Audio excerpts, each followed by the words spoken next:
mister.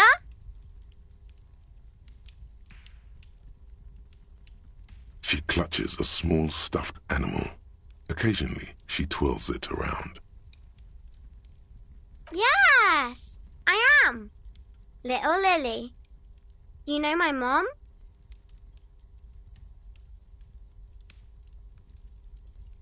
That's nice. My mom is great. She's never angry or anything. Yes. They don't want to play with me. They're older and play outside. They look the same. Sometimes I can't tell them apart.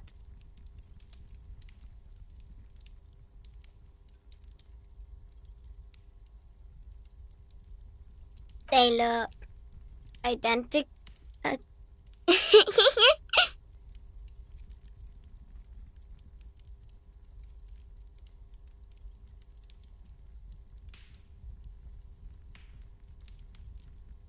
It's a grouse.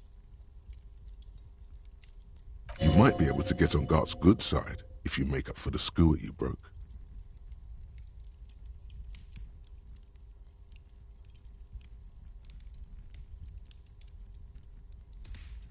Sure. I mean, you already took it. I don't like it anyway. It looks angry. It's Lammy. He's my friend. Sort of. Like... Lambie is a stuffed lamb that, admittedly, has seen better days. One of the eye buttons is missing, and the fur is tattered in several parts.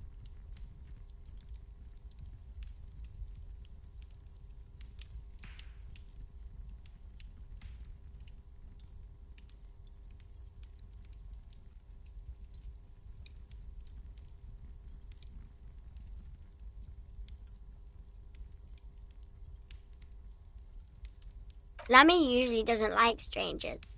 But you're also fuzzy, like Lammy. Bye!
Go. Nice and easy. No way out, little guys. Not out of this jam. There's a cylinder on the ground in which the man is arranging some netting. It looks like some kind of trap. He notices you. Who's there? Oh, the police. Hello, officers. His self-conscious enthusiasm renders his movements ungainly. He looks like your understanding of a scientist. Is that the police? Why are the police here? Don't worry, Gary. I'll handle it. To what do I owe the pleasure? That's sarcasm. He takes no pleasure from your appearance. Of course. Thank you for passing along the message. That damn water lock is broken, and we can't go all the way around the 881. The 881 is a raised motorway that separates Martinez from Jamrock. The labyrinth of streets underneath it makes it difficult to pass, not like walking over a nice water lock.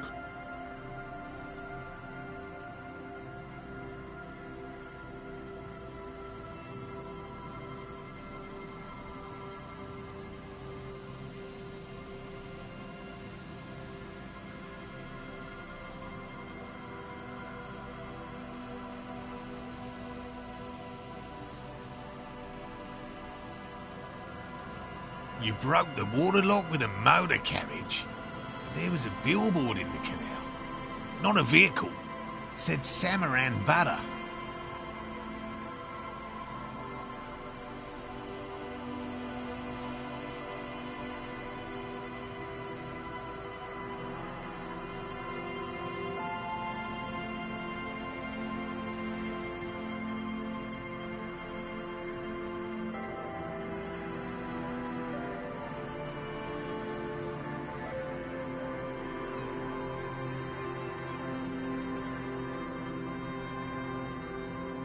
Did he say we can go back now? Yes, Gary. We can go soon. If you see Lena, tell her I won't be long. Sir, your wife is waiting for you. I just have to do one more round. See if the phasmid has taken the bait. Then we go in. For all his passion, this man is diligent and patient. You could learn things from him.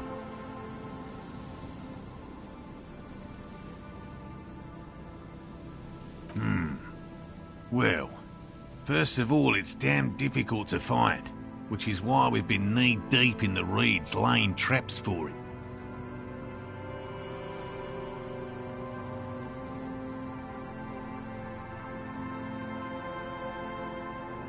Good question. Being a phasmid of the order Phantasmodea, a ghost insect, it disguises itself as plant matter. In this case, the reeds.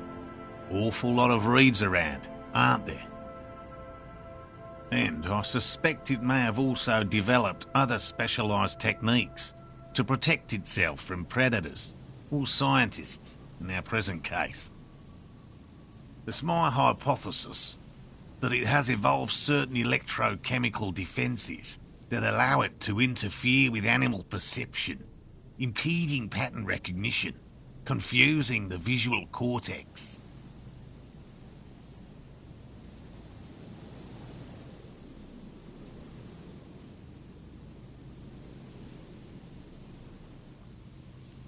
But I cannot describe how these defences work, much less how they evolve, without studying a live specimen. I'm expecting it to be quite giant. One known species of phasmid, called the Megaphasmodea zoensis, is about the size of a grown man's forearm, so, Seems puny, to be honest.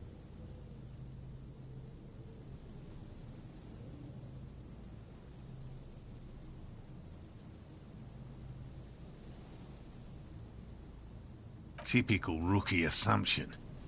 Insects are much more sophisticated creatures than those unversed in zoology give them credit for.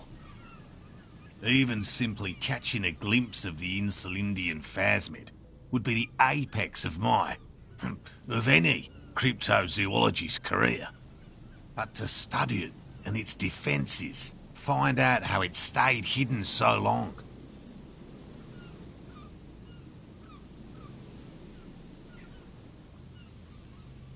Very little, I'm sorry to say. No one's ever captured a specimen, so all our information is based on first and third-hand accounts.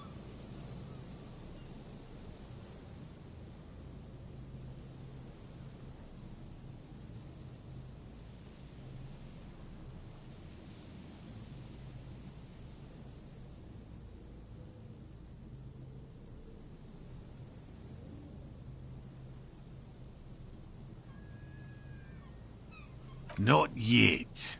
That's what makes it a cryptid. Just out of curiosity, if there's no proof of its existence, how do you know it's real? I know it's real.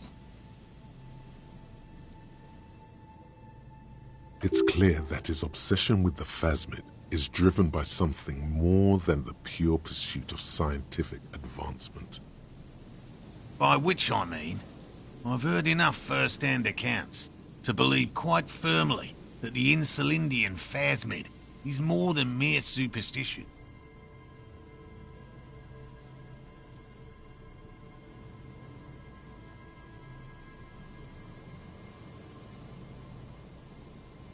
Yes, the most recent sighting was by a couple of teenagers along the coast here.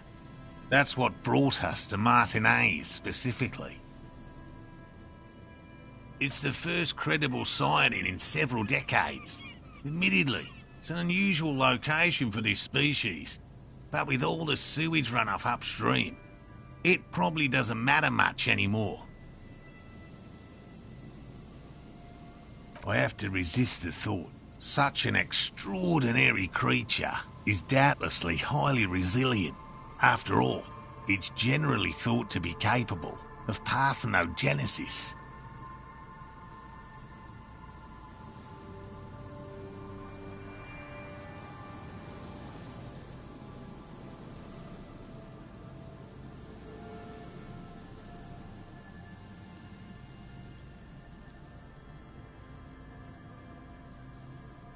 He means asexual reproduction. The females of the species don't need to mate to produce viable eggs. This makes it easier for a species with a small population to survive.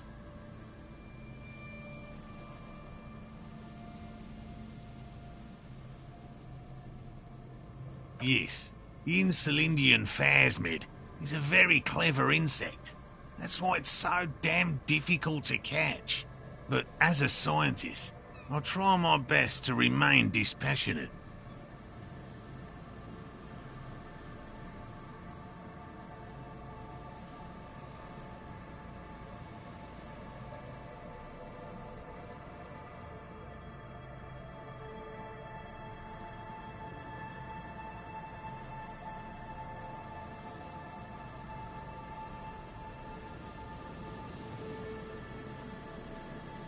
Well, they may not look impressive, but Lena designed them quite cleverly, so I'm sure they'll do the trick.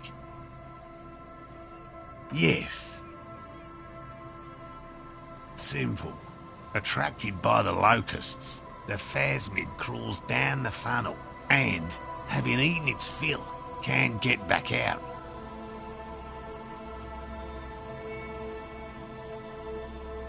At least, that's the intention. The net isn't a perfect solution, but we didn't want to use anything that might damage the specimen's delicate exoskeleton. Locusts. Nearly all known phasmids are herbivores, of course, but we've hypothesized that the Insulindian phasmid might occasionally prey on other insects. Inside the traps, a number of locusts crawl and tumble over one another in a tiny, chittering swarm. They'll work, I assure you. The predatory hypothesis, using locusts as bait, accounts for the failure of previous efforts by other teams, which use plants. We have given this some thought. The traps do seem to be deftly and thoughtfully constructed. It's clear the cryptozoologist's wife knows what she's doing. Yes. What? And I'm eager to return to her, I assure you. But I can't leave before we finish with these traps. My wife understands that just as well as anyone. Come on, Morale. We've been soaking out here for days. It's time to go back. And leave the traps? Absolutely not. I won't let Lena down. Come on, she wants us back. I'm soaked up to my nuts over here. We'll both catch reed crabs if we don't dry out soon.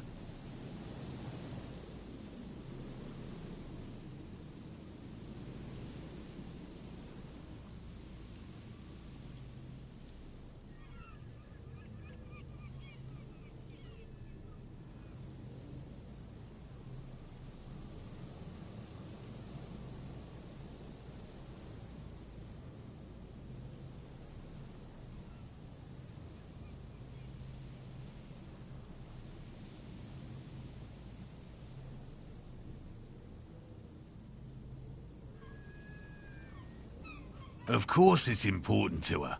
She's seen it. A verified sighting, on record.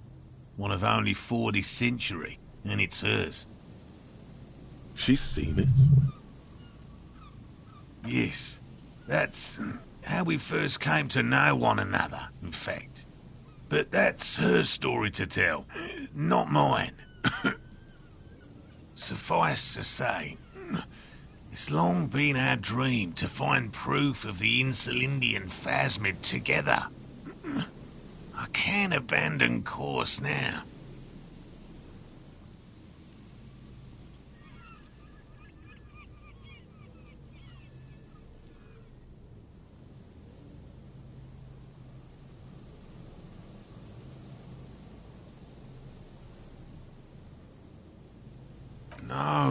No. The traps need to be monitored on a regular schedule. What would we do if the phasmid were to starve while we were sipping tea at the hostel? He's dead set on this. I could go for some trap setting.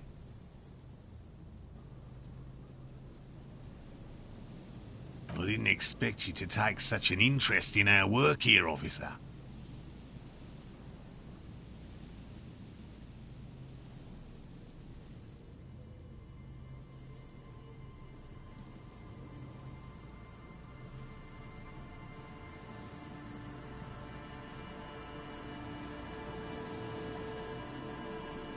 Caught the bug, I see. It's easier to get caught up in the search than you'd imagine.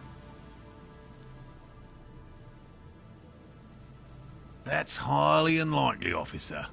But in the event you do, I'll spray you with a pheromone mixture I developed. It's made of musk and research chemicals. The pheromone should attract the insect to you, or at least prevent it from bolting at the sight of you. It's quite potent. Will last you about a week.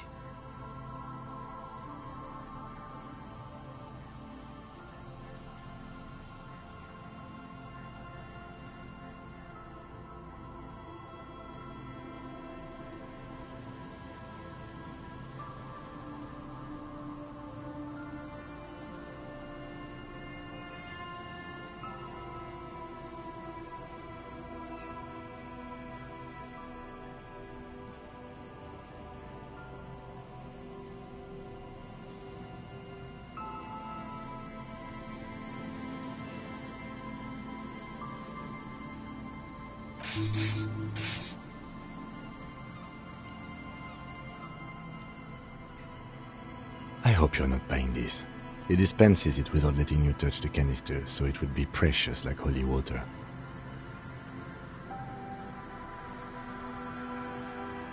It is precious. A single dose cost me 50 real to develop. Not that I expect you to understand self-financing one's own research. Bring it to me at once. Just make sure the trap is closed tight. He's not comfortable with the possibility that you'll claim the find, but he's lying about this even to himself. There are 4 in total. One is to the south, on this little peninsula, by the boathouses there. It's very near. Another we set in Land's End, to the northeast. It's behind a small sand dune there, on your way to the old radio tower, after the church.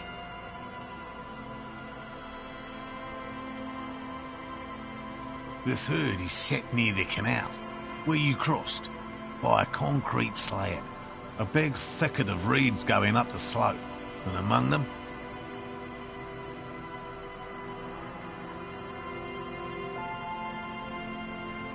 you should check at least one of those before returning to this one, since I just said it. This one's more of a technicality, but still, better safe and stupid than sorry. Right, which means you two can pack up and go back to the whirling. Finally, someone's talking sense. Thank you for your help. Gary and I will start breaking down camp. If you have any more questions, now's the time to ask. We'll be gone once you get to it. If it's more cryptid-related business you want to discuss, you'll have time for that later too.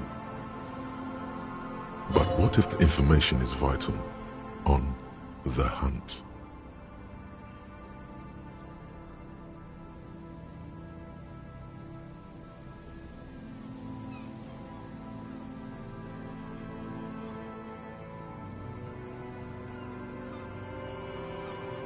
What about his eager-to-leave friend Gary there? Talk to him too, perhaps.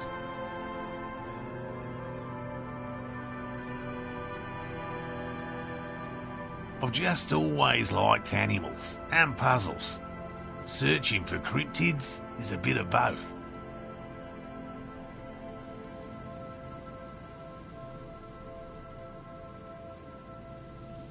It's not child's play. Just because I have to traipse through the mud every so often.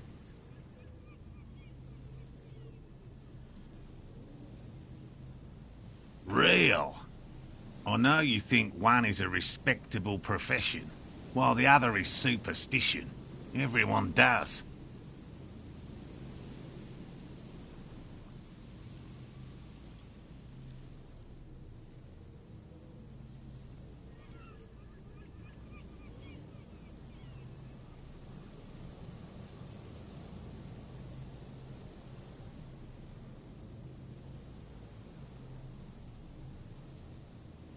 Indeed.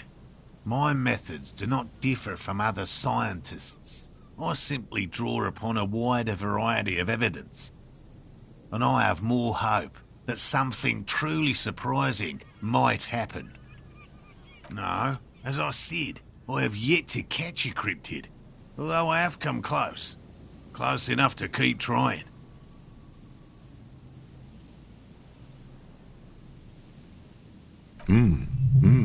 Interesting. Something for later, this close call.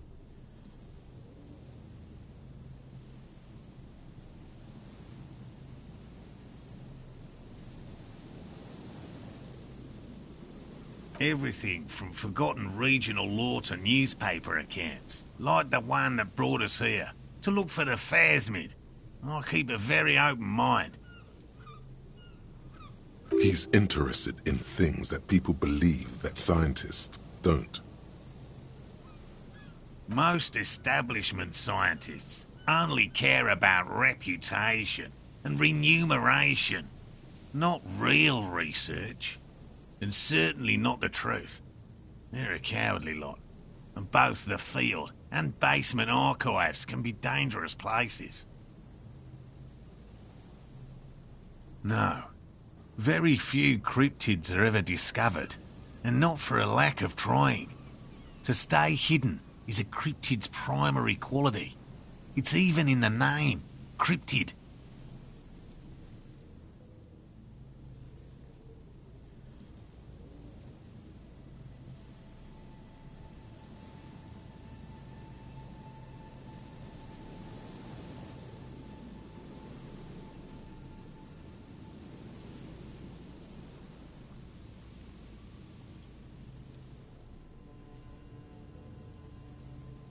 Of the list of cryptids kept by the Cryptozoological Society of Chemnee, which is 4,082 items long, about 2,000 have been confirmed as hoaxes.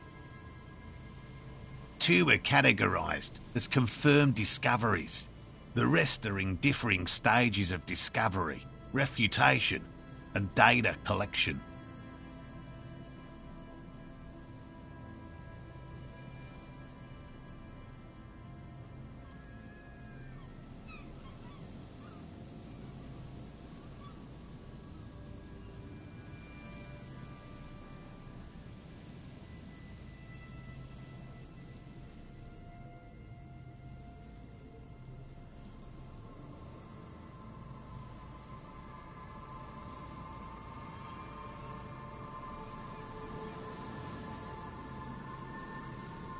Yes, the Chateau Quan forest pygmy, who turned out to be an extinct species of primate, and a cave salamander from Yugograd, who is, honestly, quite unremarkable. It's in a zoo somewhere.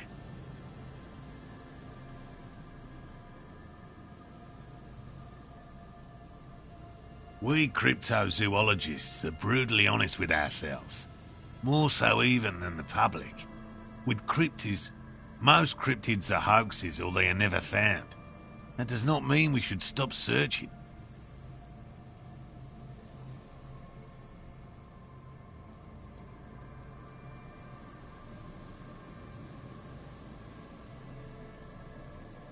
Indeed. If our expedition is successful, every paper in the world will report on it. From Revachol to Dushantu. It will be a zoological miracle.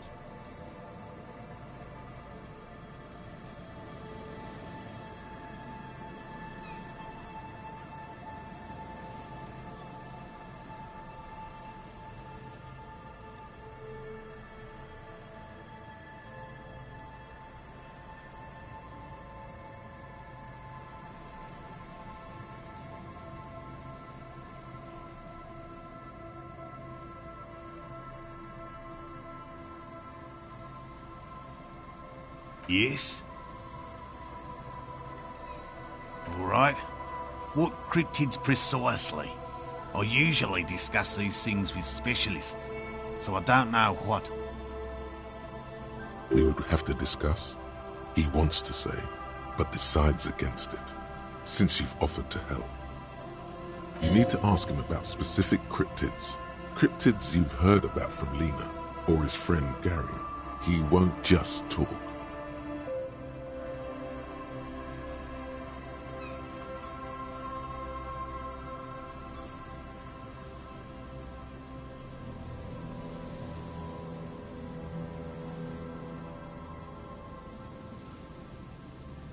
No offence, officer, but I'm not much of a pedagogue. I don't know what I would have done if Lena hadn't persuaded me to go back to field research. You should ask her if you want interesting stories. Me? I'm not a people person, unless you haven't noticed. And I don't make a good lecturer. My strength lies in field work and persistence. By all means.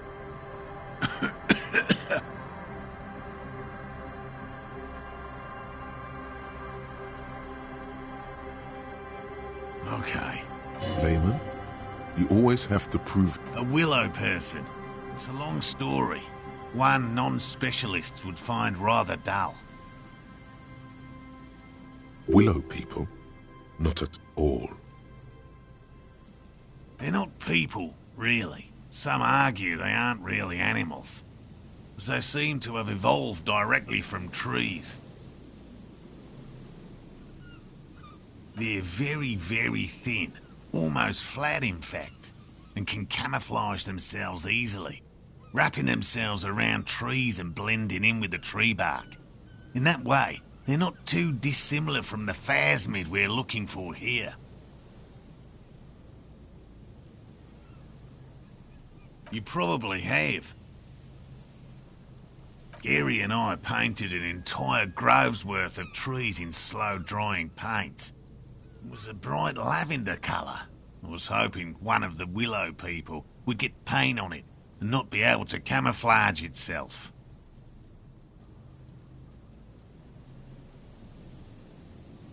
After waiting in hiding for hours, I saw a figure slip from one of the trees, a lavender shadow dashing through the grove. I chased it with a net. Not very elegant. You can't be elegant in the field. And, well, it was faster than me. A lavender shadow. I know you think we were snacking on funny mushrooms. It's easier to mock someone and to admit that the world might be more interesting than you've imagined. Furthermore, I'm not saying it was a confirmed sighting. I'm painfully aware of what goes into verifying such things. There is a serious possibility that I saw a squirrel or a trick of the light. I am my own harshest critic. He makes it a real point here to sound falsifiable.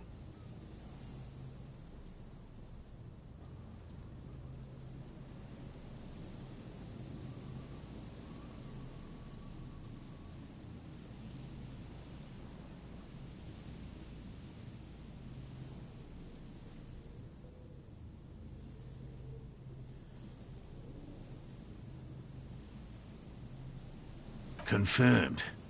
It's 100% verified and meets all the standards of an authentic cryptid sighting.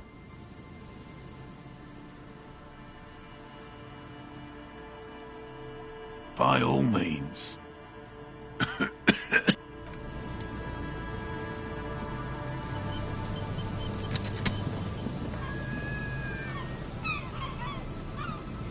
Hello, I'm Gary. Very generous of you to help us out, officer. Yellow man. I mean, officer. The lieutenant raises his eyebrows slightly and takes out his notebook. Yellow man. That sounds awfully familiar. Something to keep in mind for later. I'm just waiting for my friend Morel to finish up with his insect traps so we can return to civilization.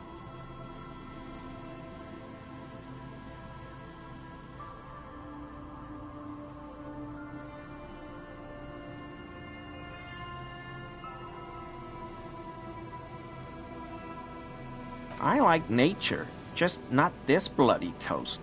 It's mostly drunks and degenerates that come here. Degenerates, this man respects authority too much. To see the truth inscribed upon thine own visage. Pretend thou art a paragon of virtue.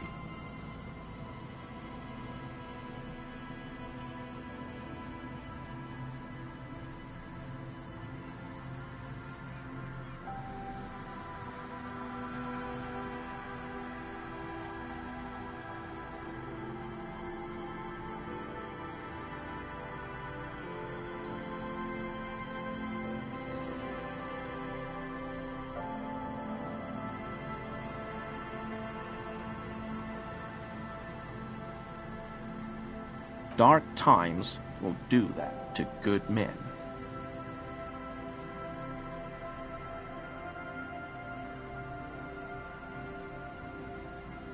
My mug? Why would you think that?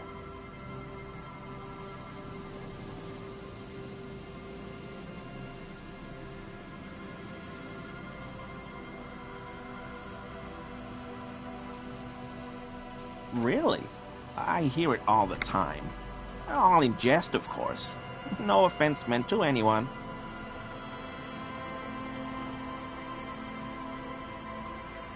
Okay, I admit it. I threw the mug away in the trash container behind the hostel.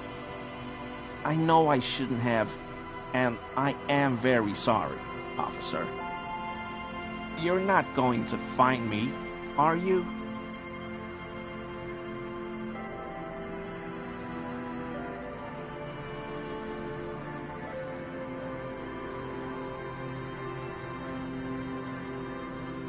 Whew. Thank you. You won't regret this. I won't use another man's property to dump my garbage ever again. I don't know what got into me, really. Work has been stressful lately. Damn Koiko's price dumping us out of competition. What did you do, Gary? Nothing. Just answering some questions. Helping out the law. Officer, please. Let me explain. It's not like that. I was only cleaning up. I live right across the yard from where he was hanged, and I saw him stripped naked. All the clothes lying around in the yard, smelling. People are animals, you know? Then I came out to clean up the rags because no one else would. I put them into the Whirling's trash, along with a broken mug, admittedly.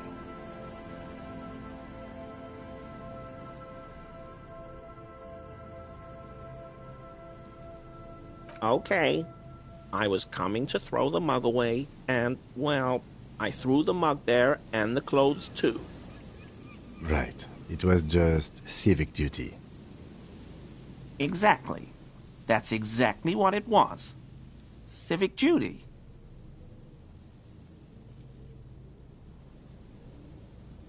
As he shifts uncomfortably, a series of clicks like the clinking of glass beads against one another as they roll across a hardwood floor. You've heard this sound before, but where? What sound?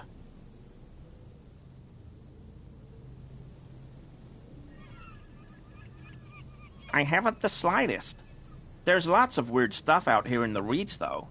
Insects, trash. Could be the wind shifting some garbage nearby. The sound you heard was not the sound of something easily abandoned. I know a guy who works with the trash collection services, CS Municipal. He gave me a master key for the trash containers of Martinez, so I can use the Whirling's trash compactor to store my own stuff. Garbage disposal is expensive as hell. The damn Hemians run it like a mob.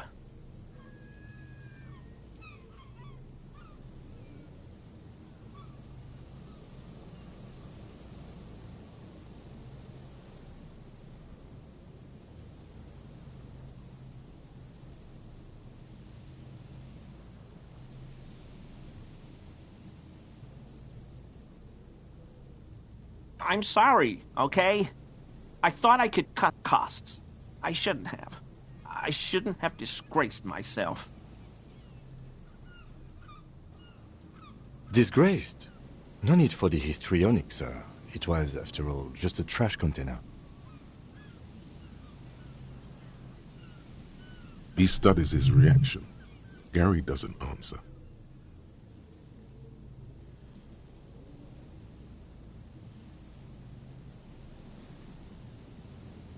Armor? No. I mean, yes. Of course. I know he was wearing armor, but I don't know anything about it.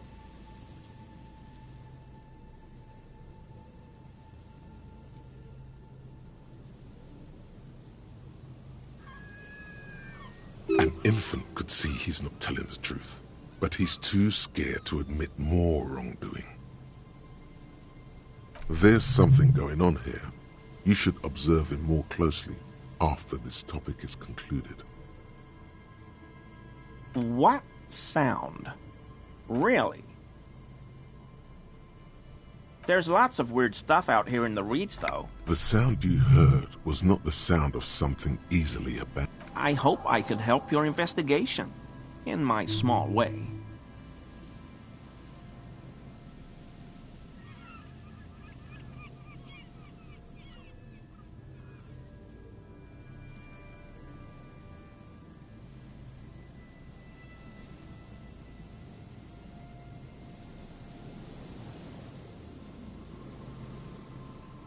No.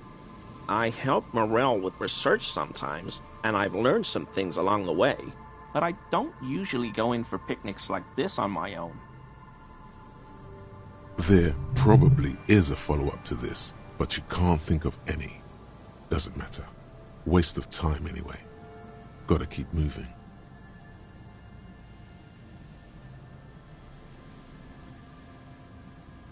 Not many Sealites here, or anywhere, other than Sale.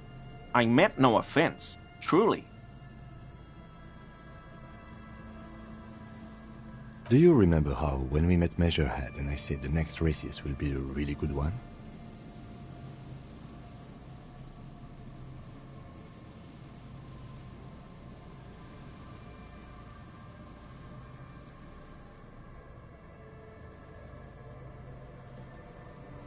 At any rate, this is that racist.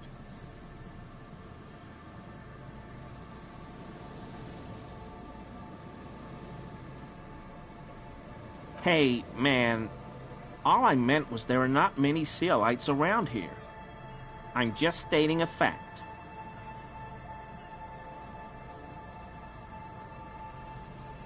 No problem at all.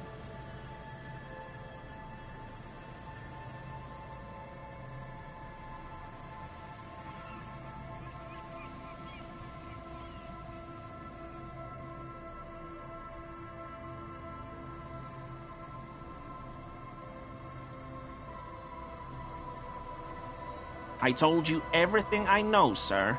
I'm truly sorry for the mud, but I have nothing to do with that. He's not feeling too comfortable in his own skin. Odd, I'd say. Uncomfortable shifting around doesn't make him the killer, though. It's something else.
Is he?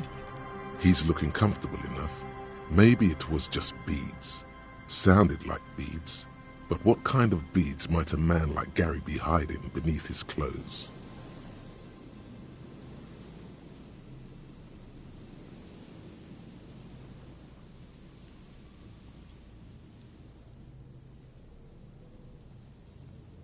I don't pray, officer.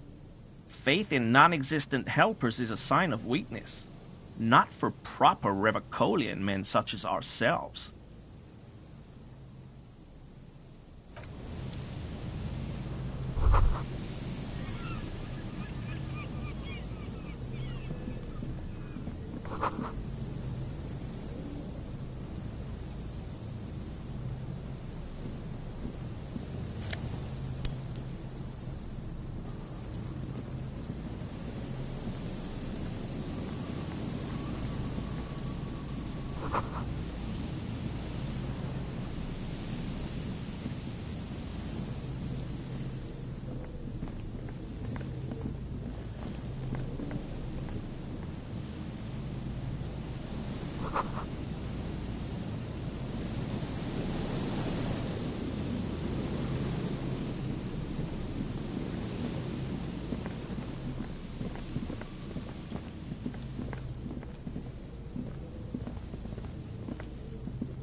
There's a trap in the reeds at your feet. Looks like the same one you saw Morel set before. Same mesh, same wiring. Behind you, the ruins of a residential building loom over the reeds. They whisper amongst themselves, confidentially. Snowflakes cling to their shivering stems. Locusts are crawling around in the trap, confused but uneaten. You see no carnivorous reed phasmid gorging on them. Big surprise. Anyway, 1 down, 3 to go.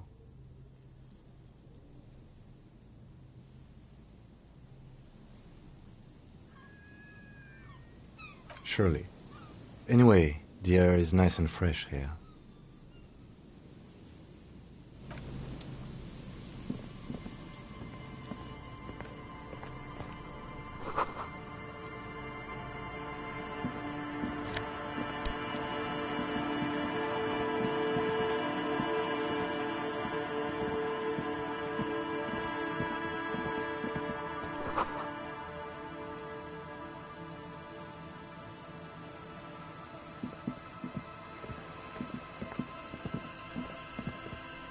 A scattering of bullet holes is spread across the cracked wall, reaching from one corner to the other.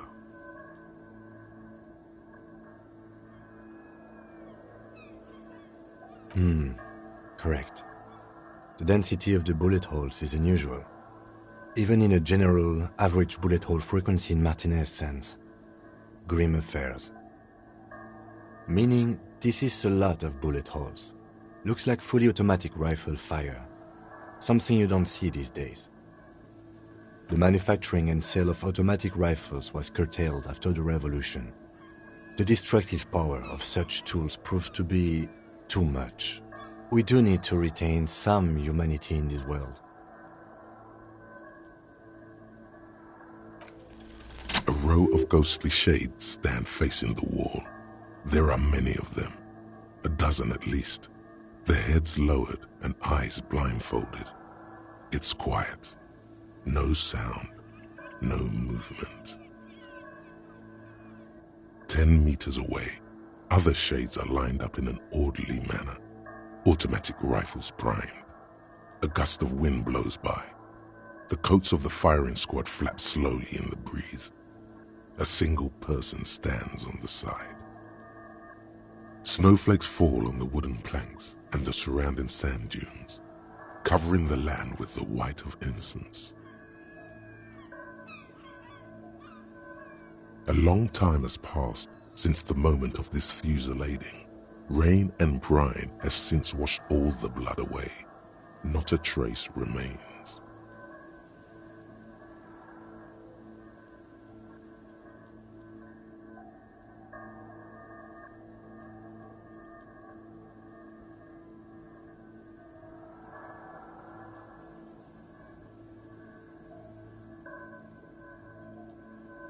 The abundance of bullet holes leads to two options.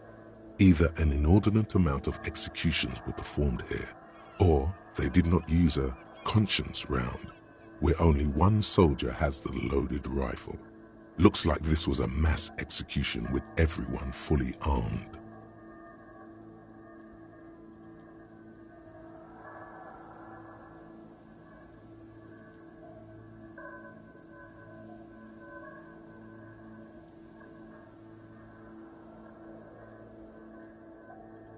A host of men, probably in everyday clothes, ragged from the conflict and covered in dust.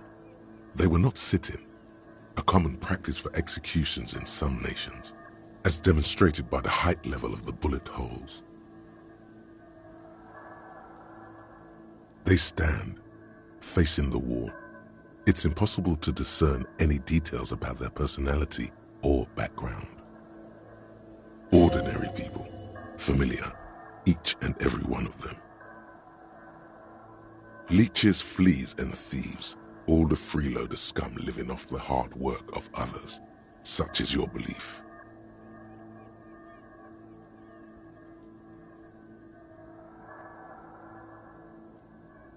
Seven men in combat uniforms and dark coats, holding automatic rifles aimed at the people. Soldiers from some side. But from which one? The commandant, the one who gives the order. Machine gun fire crackling through the air, the lights of the muzzle flashes dancing on his face. I don't know. I don't know who died here, lined up beside that horrible wall. It could have been any of the parties involved in the revolution. Perhaps the ones executed here were the loyalist conservatives, killed by the communists at the start of the Civil War. Or it could have been the communists, put to death during the last stretch of the conflict by the coalition forces. It could even have been the employees of the failed R&D center down the coast, as their building was taken over by the revolutionaries.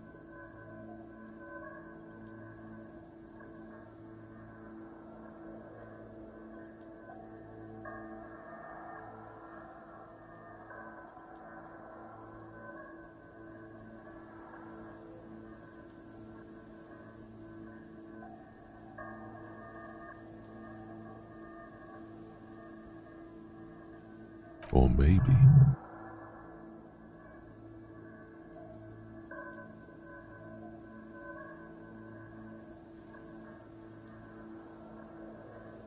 Yeah, it's very unlikely the coalition forces were the ones who died here.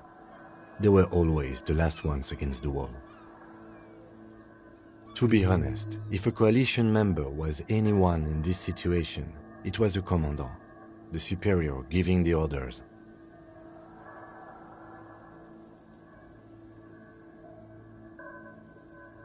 A cold sea wind blows away the figures.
This is the trap Morel just set.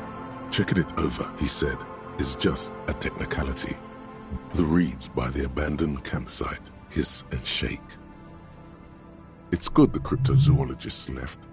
This isn't a very cozy place to stay night after night. The later it gets, the colder. Remnants of the camp can still be seen in the sand. The fire that's gone out. You feel strange, somehow. This trap is also full of panicked locusts. No sign of any cryptozoological beast inside. Another empty trap.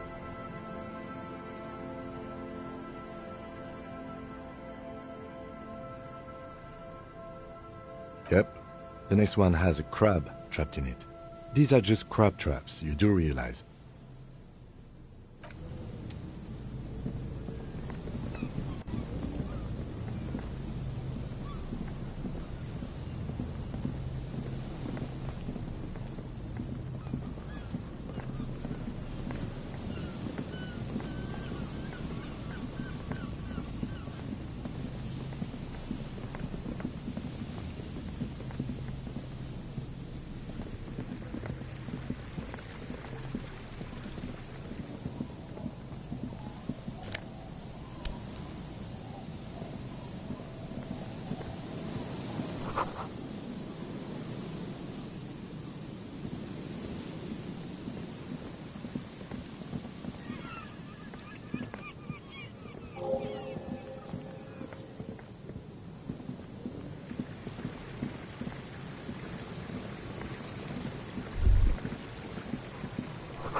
Wait.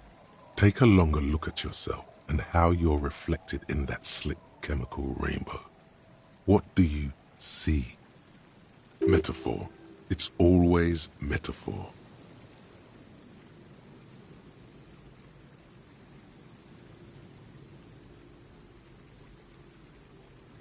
This is more important than you. That's the blood of industry you see before you.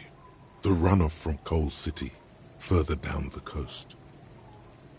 The engines of fortune once roared here. Great wealth poured into Revachol, the Delta, as did smoke, waste, sickness, life. The engines stopped. The West Revacholian industrial base was dismantled after the war. Now, extinguished coke furnaces dot the landscape, a landscape despoiled by industry. Filth. This needs environmental action now.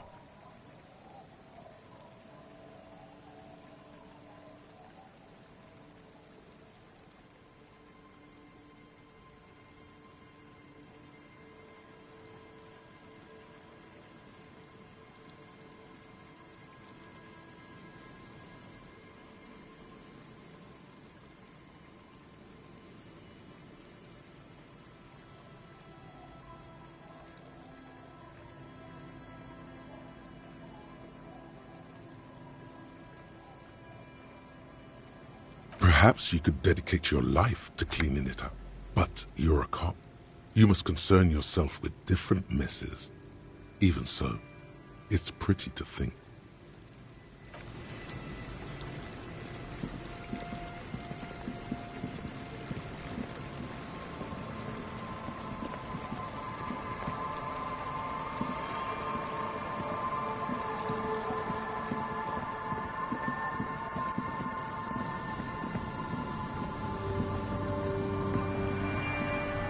A metal payphone under a yellow plastic dome.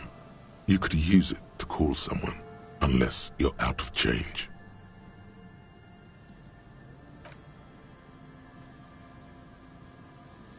You hear the tone. The machine is inoperable.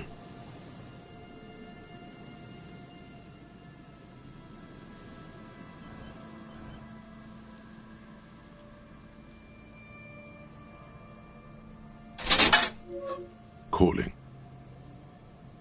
Still calling. This feels wrong. Should you be doing this? End of tone. Someone picks up. Pierre? Is that you, Pierre?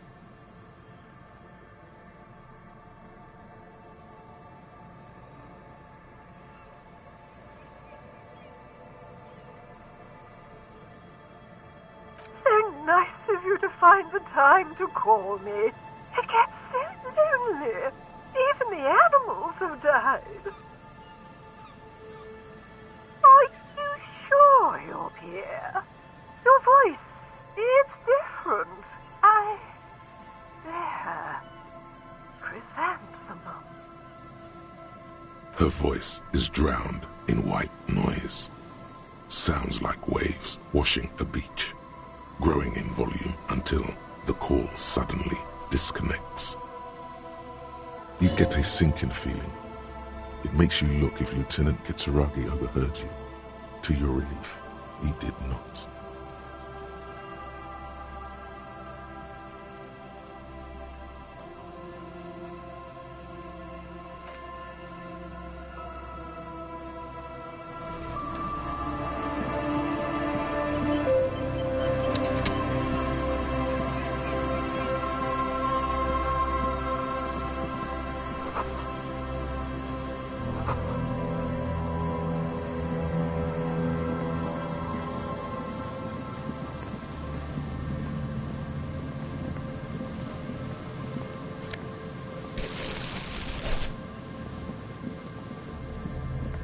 Someone has left an unidentifiable article of clothing on this railing.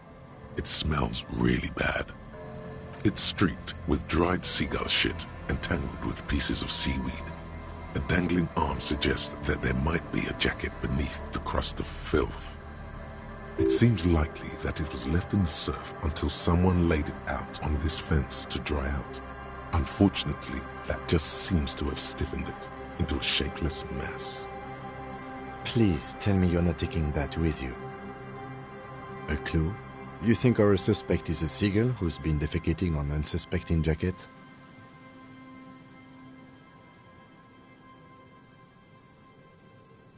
Me neither. You should still take it.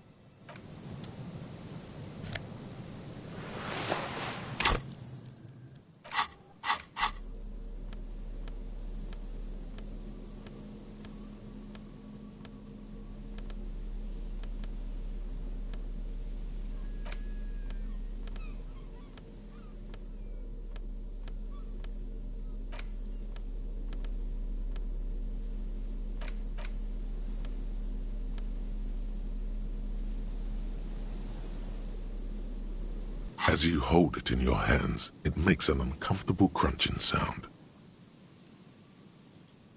It's a sordid, filthy tale, not for the weak. Are you sure you can stomach it? Some secrets are better left uncovered. Don't even try. Seriously. It occurs to you that you're not even holding the jacket itself, but rather the thick crust of jetsam and seagull shit that ensconces it. It smells like a dead sea creature, tangled in grey strands of seaweed. It must have spent quite some time in the water before the tide deposited it ashore. Somehow, it was carried or dragged to the boardwalk, if not by human hands, then perhaps the feral dogs that prowl the beaches at night.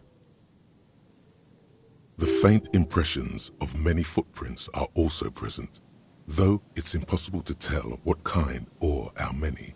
Suffice to say, the jacket spent some time on the ground before someone draped it over the railing. The crust is hard. This jacket spent at least a day baking in the sun. Who knows what happened to it then? It's too late. You've already thought about it, and now your hands are covered in muck.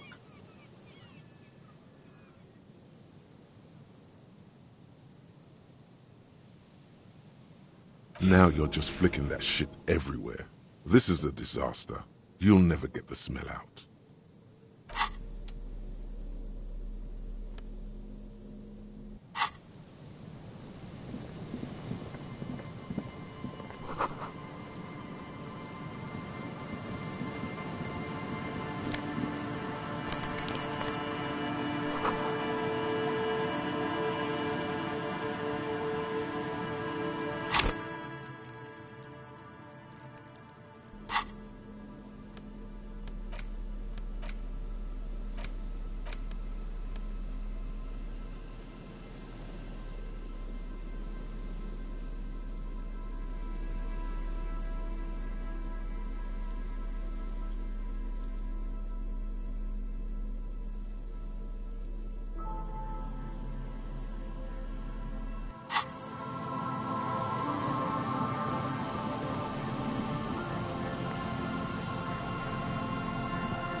The smell.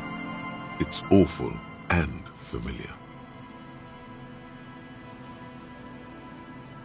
Don't you recognize it? That hideous pungency, that faintly cloying sweetness. Only death smells like that. Something cold wakes in the pit of your stomach. Fear. It is death. It must be. The lieutenant has already brought a handkerchief to his nose.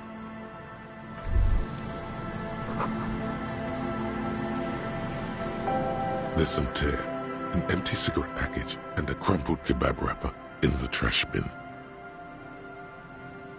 2 empty bottles of Tallulah vodka and a can of black potent porter is all you find. No, there's more in there. Livis strawberry liquor, plus some Pilsner bottles too. Better not pick them up. They seem unhygienic. A tragedy. Whoever tossed it here was a heavy smoker. The brand name reads Red Astra. Red Astra is the black market version of Astra cigarettes, known for their high tar content. You see traces of mayonnaise and ketchup on it, as well as a tomato wedge. The wrapper reads Shish Kebab Revachol. It's no older than a day or two. No mold yet. It's hard to concentrate in the smell. The sea air brings some relief.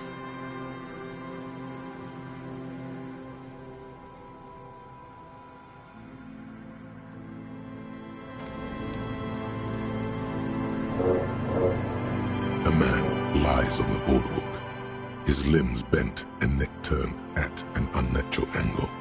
Right next to him is an empty bottle of spirits. In his cramped hand, a chewing gum wrapper.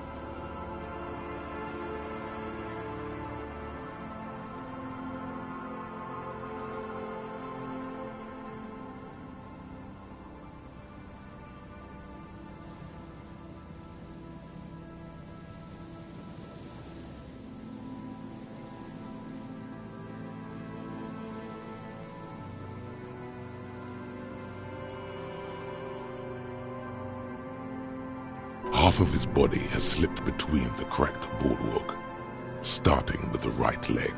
The fall has left him broken, contorted like a sad puppet.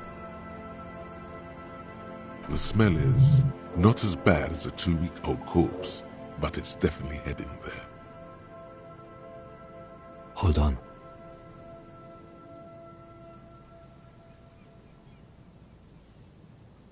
Lividity is faintly pronounced. Whoever this is, he's been dead for 2 days. No longer. We need to investigate.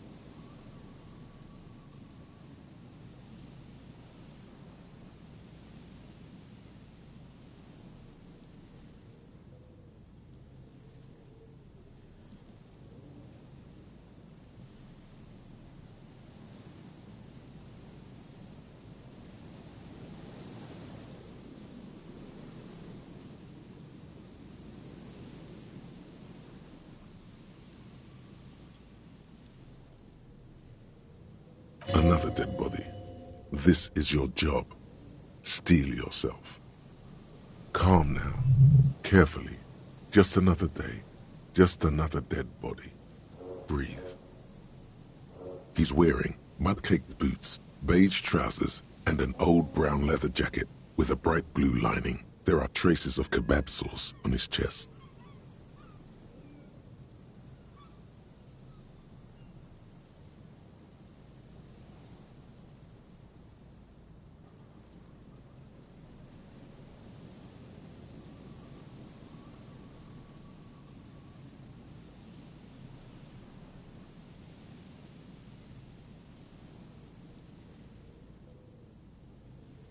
The leather jacket suits him well. It must be custom made. You find some sunflower seeds and a rain-soaked library card folded into 2. His jacket feels sodden and heavy under your hand. Good. We should take a look at that library card after this is done. The man has fallen through a crack in the boardwalk and hit his head against the metal bench. Coagulated blood covers his black hair. One of his feet is still dangling through the hole.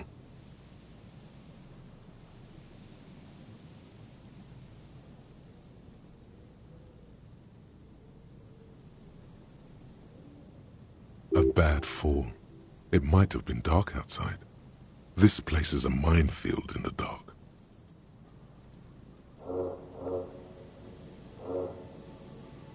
His expression is dull, like the sea behind him. drops of water shining on his moustache.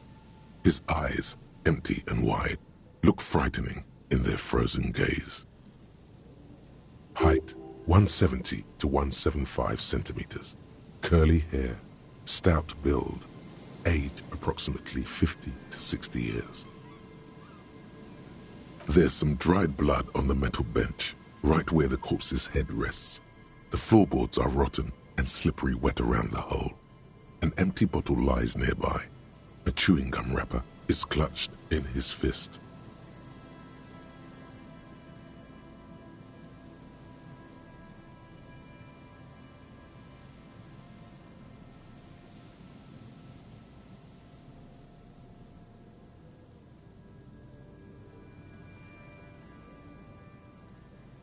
Be very, very careful where you step here.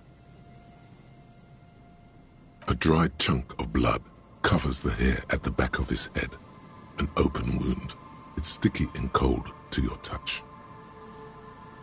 This is what killed him. I don't see any other major wounds, do you?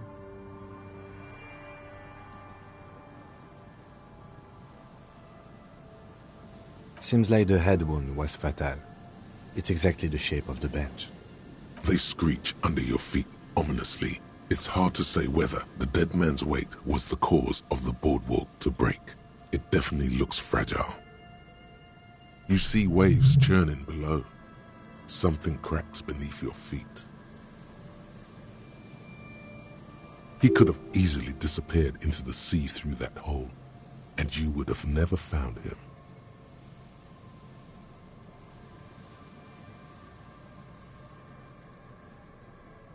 A .75-liter Tallulah vodka with its cap missing.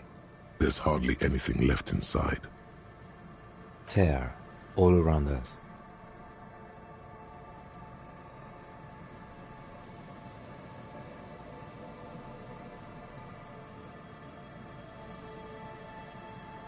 I'd prefer if you didn't collect them this time. It's not proper.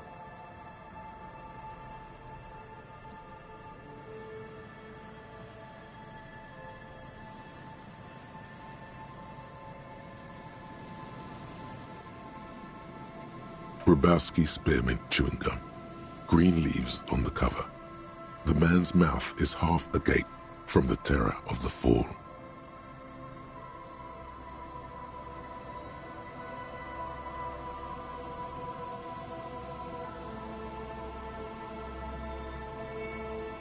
The blackness of death.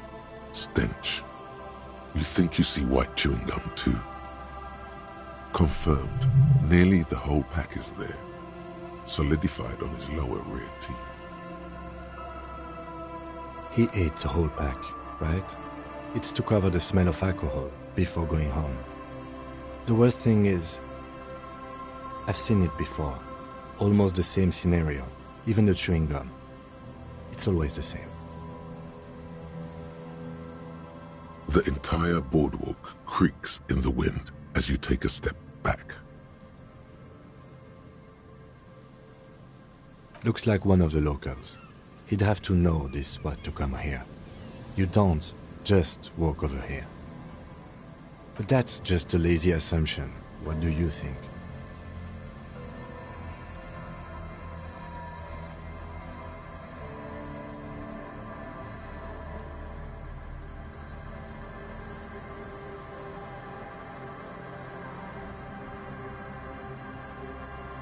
We do know that he was married.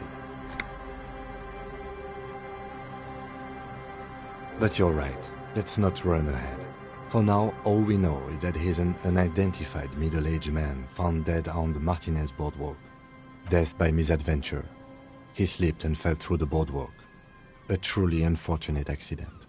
If it wouldn't have been for that bench, he'd be alive.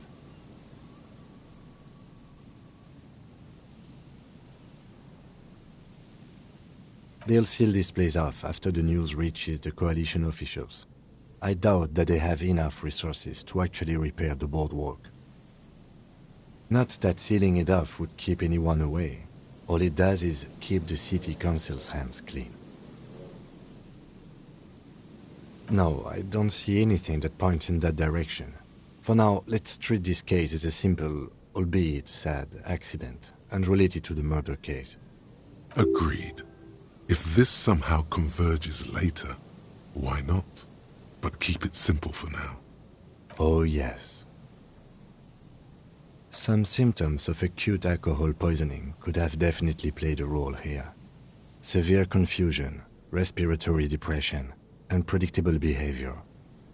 But I think that death arrived through head trauma, not liver failure. What about it? The deceased ate some kebab. It's probably from a nearby place, maybe in the box. Sometimes a kebab is just a kebab. It does seem to be a pretty straightforward misadventure, although there's still a question of identifying the body. From where I stand, I can see two options. We either take the case and follow the leads to identify the body on our own, or we report back to the station and leave this for our colleagues to handle.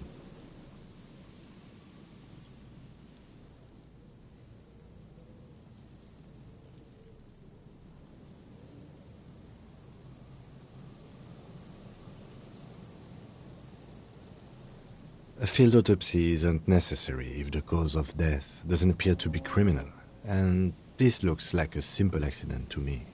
I'd say we should just write down head trauma in the autopsy report and leave it at that. It would save us at least 2 hours of unnecessary work. Maybe, but we don't really have much time or resources to spare. The guys at processing will take care of the rest. Alright, we should first examine the library card you found. Then we can call the station from my kinema. Let them know we are taking the case.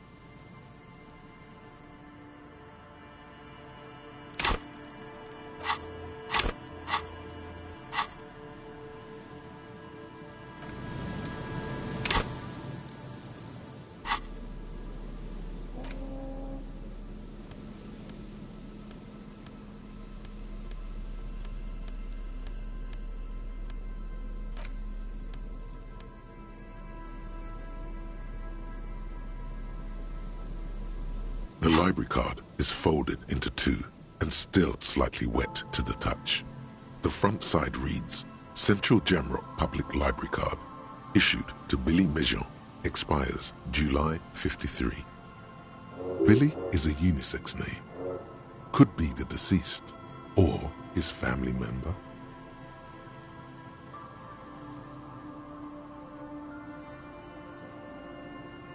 If lost, please return the card to the library. Dial 005 02 55211 or visit us at Moreau Street, 78, Jamrock. Business hours 900 to 1800. Good. We should give them a call from my kinema. See if we can learn anything about Billy Mejean. Good idea. There was plenty of information here to go by. Whoever owns this card is an avid reader. You find a list of books written in blue pencil. Radio thriller. Stand a little less between me and the sun. The last one in the list is The Glinting Curve by M. Theobald. A library stamp indicates that the book has been returned. Most of these titles seem to be in the sci-fi genre. Some thrillers too.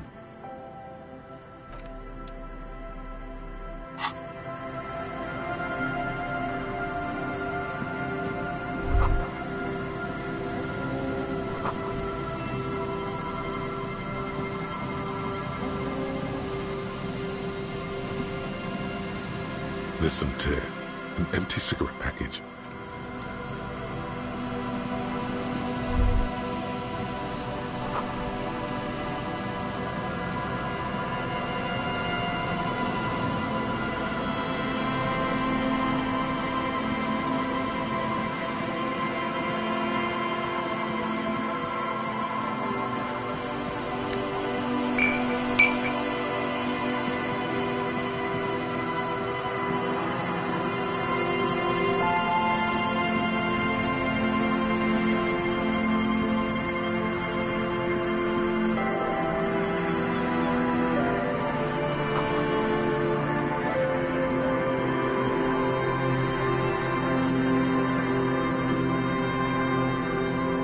Mikhail noticed the windows, especially with how there are no windows on the south side.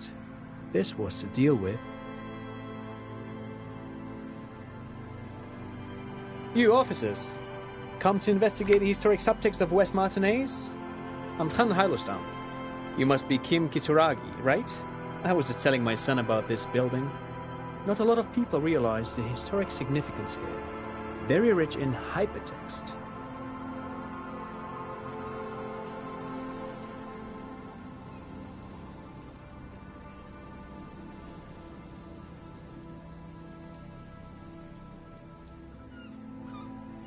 Nice to meet you.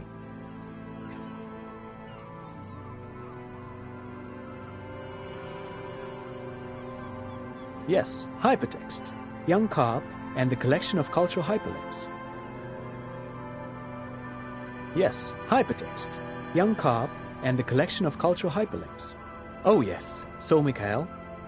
They had to deal with monitor glare, especially in the summer. They still had vector monitors back then. That was 49 years ago. So they didn't have windows on the south wall.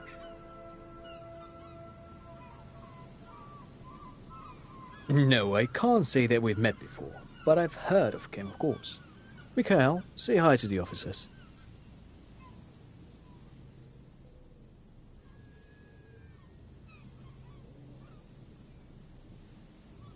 Mikhail's a little tired today.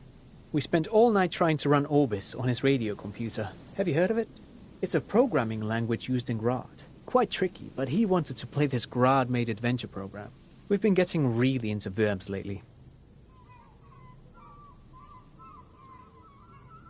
The man speaks in the artificial cadence of a professor, or someone who's been on too many radio shows. But I assume you're not here for giant worms when there are so many real things to see. Just as I was telling Mikhail before, this is where the Coalition landed in '08. We could be standing on what is the most interesting landmark in Revachol West.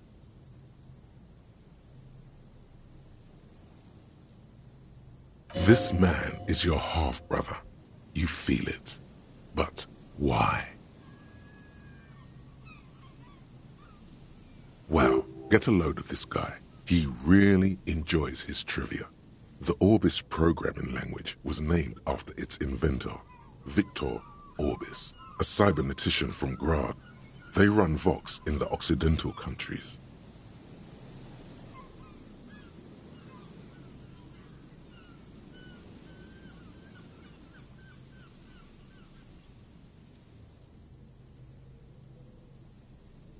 Aha! But it's not just any empty old building.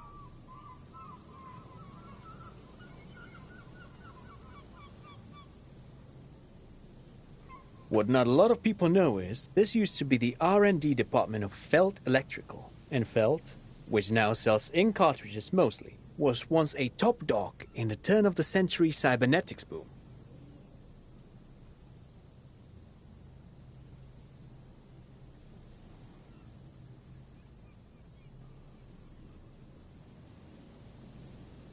It looks old and weathered, with seagulls picking apart its stone and metal carcass.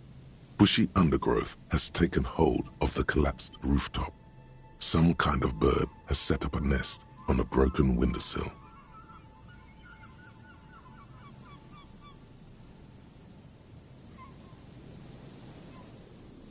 That's not surprising. Only a vestigial ink cartridge and ferrotape manufacturer remains. They started out as a midway electronics outfit in Königstein 2 centuries ago. After an aggressive move to Revachol, Feld became a global player in the emerging personal electronics market of the pre-revolutionary era.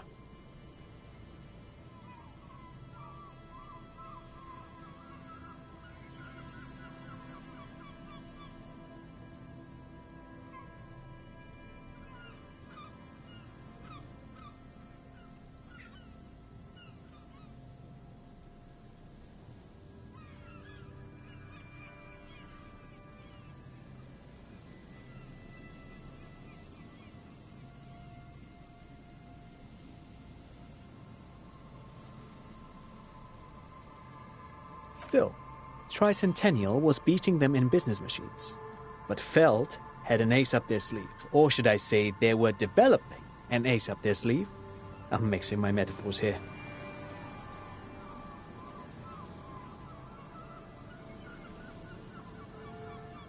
It was here in Martinez, possibly in this very building, that they developed prototypes for a tape computer. An elegant folding mechanism of rollers and Ferrotape ribbons, portable enough to be a take-it-home solution, revolutionizing business machines, possibly even bringing them to the average consumer.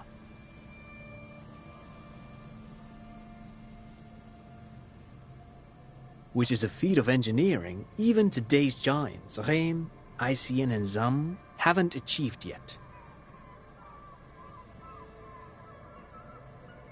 He assumes something like a combat stance, facing the wind. Indeed. What? The revolution! Unfortunately, their moonshot project never made it to the market. Feld's move to Revachol backfired. The revolutionary government liquefied their assets and expropriated those very advanced prototypes. Possibly from this very building, or one of the adjacent ruins. All of this was built by Feld, even the boardwalk. Wild Pines built Martinez proper as a resort for their middle management. Feld built this side of town for R&D.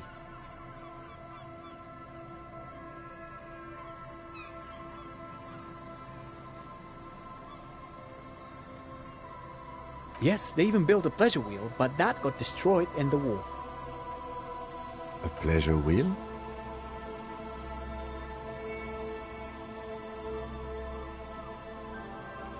Yes, to lure in their star engineers. This part of Martinez was nothing but reeds before Feld arrived. They had to make the prospect of living here attractive. It was supposed to become a global center for innovation in cybernetics. But history had other plans.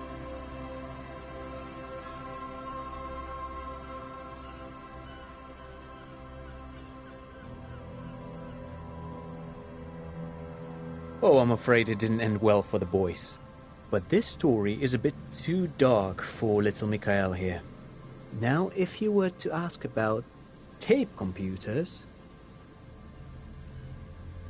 Wait, is he saying that we should just bypass the excesses of the revolution?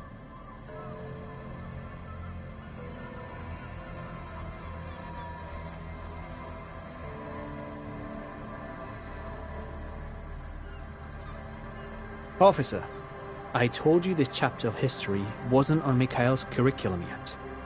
Let's keep this kid friendly. The boy looks first at you, then back at his father, confused.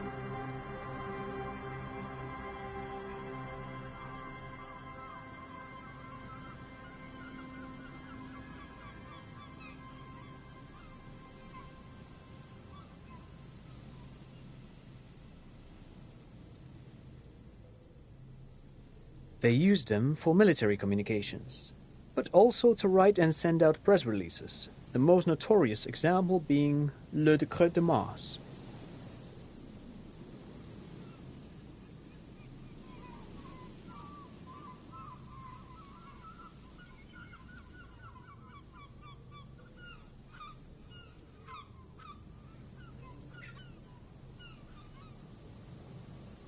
What's the Mars Decree? I mean the radio transmission sent out to news agencies and world governments by the newly created Commune of Revachol on the 7th of March in the year 02. A short-lived legislative foundation for a short-lived utopia. It's a beautiful piece of text, actually. A singer-songwriter I know, Charette, called it a love poem to Revachol on her political concept album, Bon Baiser dans le Lind. You should read it. Every local library in Revachol stocks a copy of the decree. I tried to get Mikhail to memorize it. Tried to. Someone was much too interested in worms to be paying any attention.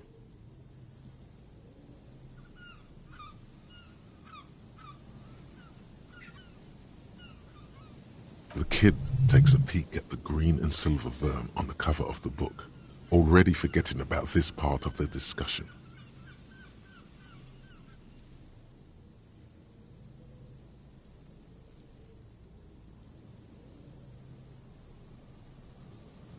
Actually, no one knows. No one even knows what a computer made entirely of tape would look like. But word has it, they were very elegant, exquisite, alien-looking turn-of-the-century hardware. Buckle up. 10 years ago, I did a little freelancing, I guess you could say. I was a special consultant for an exhibition at the Humpty Dumpty Dum Center in Vredefort, Oranje. It raised the same questions, and we had lengthy discussions with Paul Ockerman, who was head curator at the time. This was before the twins Keith and Guy Juice joined the team, trying to...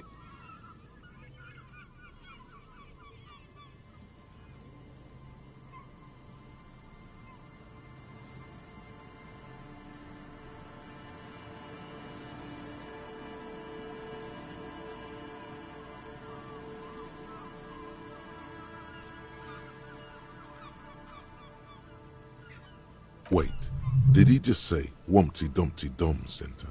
He did it.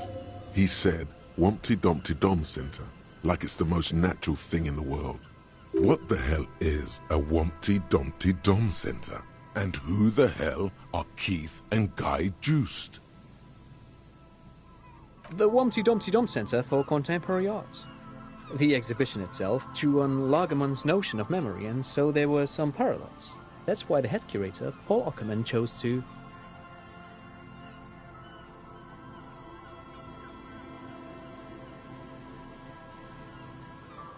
In fact, I'm not.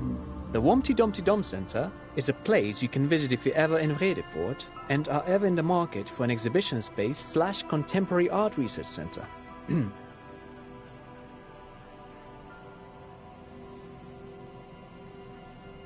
But perhaps I should return to the tape computers.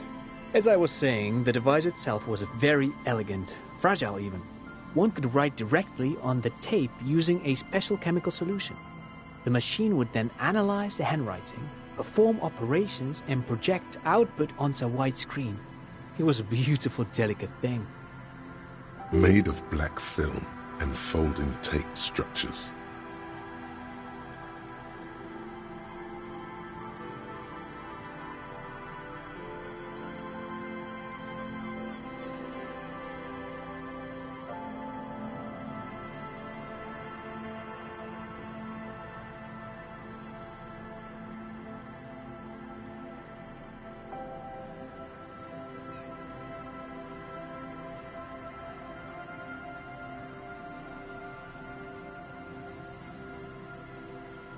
Very, very cool. Though I understand the socio-economic causes of the revolution, it pains me to imagine the revolutionaries setting fire to this precious device. But so they did. The felt playback experiment vanished into the fires of '07.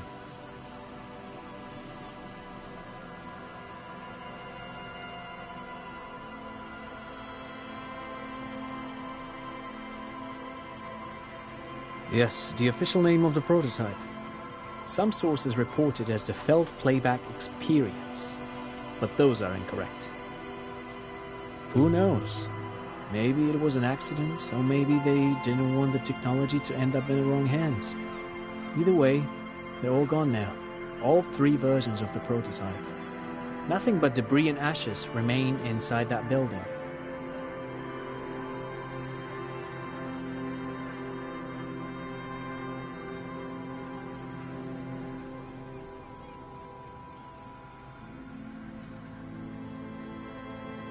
But of course, what else? I do have some money, yes, but that's not what's really important here. No, I mean, come on. You need the money. If it's not a thing, he can give you some.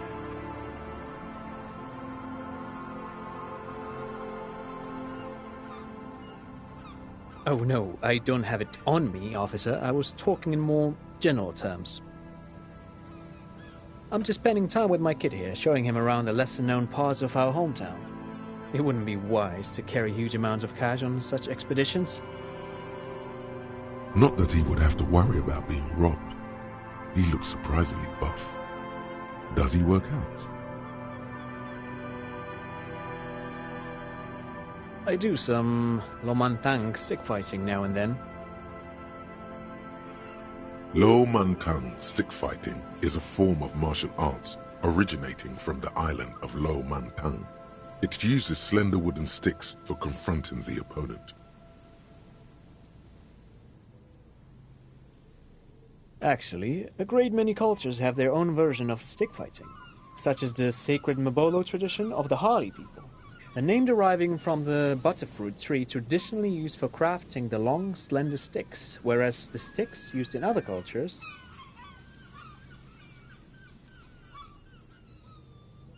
You doze off as he paints you a comprehensive picture of the history of stick fighting among mankind, seasoning it with unexpected pop culture references.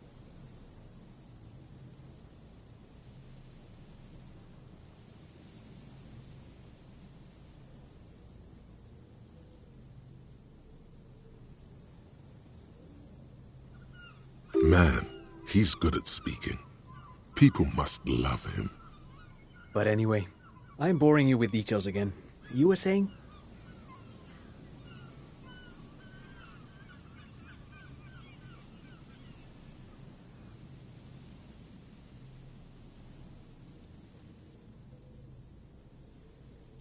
Then I guess everything got said, right?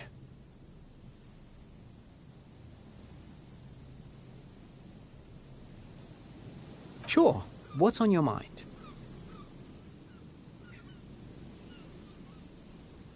Actually, no one knows. Buckle up. 10 years ago. Wait. He did it. What the hell is a Wumpty Dumpty Dom Center? And who? Yes. Tape computers. And Feld Electrical. Oh, I'm afraid. Wait. Is he saying that we should just... Tape computers. Yes, they... A pleasure wheel? Yes.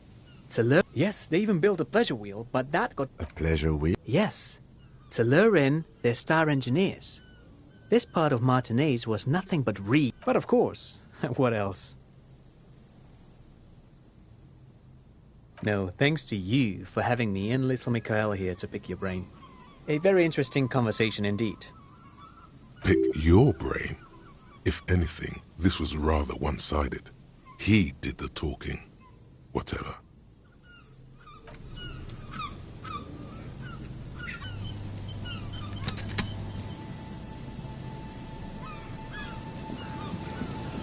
You see, a once bright mural towering above you. The signage has peeled off over the years, but you can still make out Feld Electrical R&D. A slogan used to intertwine with the loops a long time ago. Now, only a shadow of peeled letters remains. It says, tomorrow is just a whisper away. Looks like tomorrow never came.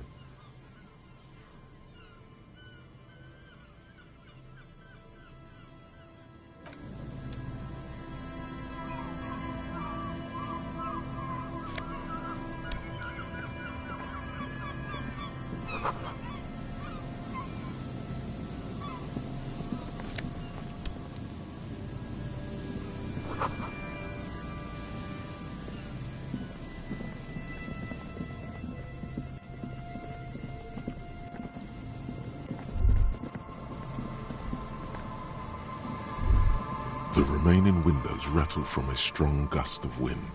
They're covered in a thick layer of grime.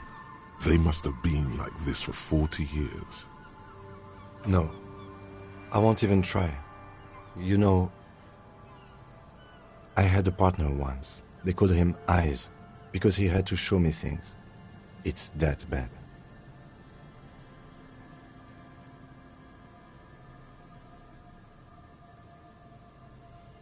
Well enough, actually. It's odd how that works. I'm no sharpshooter, but I passed my shooting courses 7 out of 10.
Heavy wooden doors, more than twice your height, stand shut in front of you. The rectangular sea-worn ornamentation appears in stark contrast to the padlock, carelessly drilled into the wood. This cheap-looking padlock is sturdily built. It shackles together a hasp and a staple screwed into the wooden door. The lock is adorned with a yellow sticker. It'll be easier to break the staple than the lock. Also, that sticker is interesting, somehow. Nothing happens, only the sound of the padlock rattling against the door. I don't think that's going to work. The carving on the door is block-like and angular, like the church itself. Two large beams shoot downwards, sinking into the wood before they reach the threshold. The surface is smooth from the wind, but moist to the touch. You see a yellow circle with two X's and a big curve below them that looks like a mouth. You're pretty sure you haven't seen it before, but what the symbol depicts is clear enough. A smiling dead guy. The curve makes it smile, and the X's make it dead. There is something blindingly modern about this symbol. Its modernness puts to shame everything you've seen before. It's the contrast between the cheery, chemical yellow and the rigor mortis. As if the cheery guy didn't know he was dead, or the dead guy didn't care that he was. Either way, you get the sense the forces of future are at work here.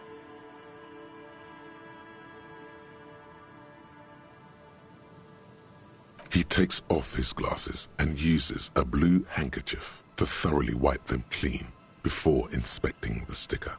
Then he looks up, pauses, and replies.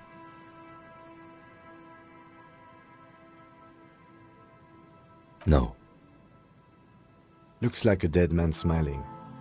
Suggests junior delinquency. For Revachol aussi, the moral intern defined junior delinquents as minors between the ages of 10 and 16 who have committed an act in violation of the law. These acts aren't called crimes as they would be for adults. Crimes committed by minors are called delinquent acts. This was part of your officer's exams.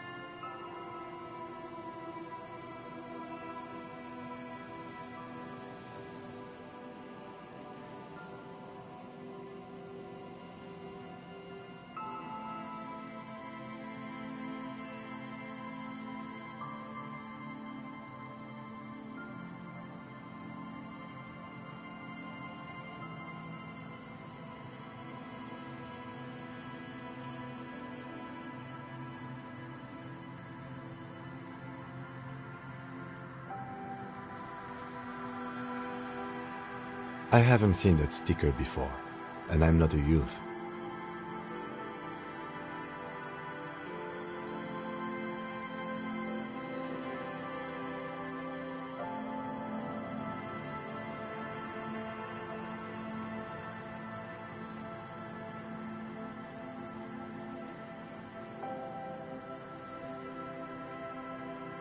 That level of conceptual thinking is not part of my skill set.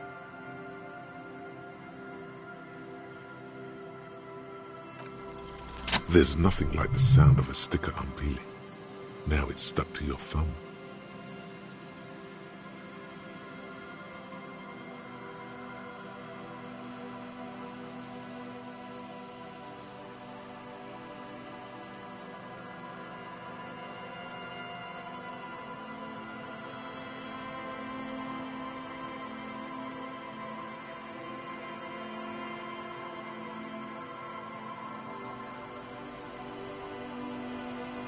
Voila!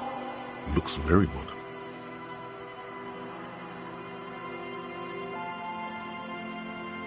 You're part of the Future Brigade now, and so is your formerly humdrum ledger. Neon, baby. The padlock passes through a staple that's been hastily attached to the wood. Closer inspection reveals that one of the screws is not a screw at all, but a nail. The work has been done recently and is unprofessional, to say the least.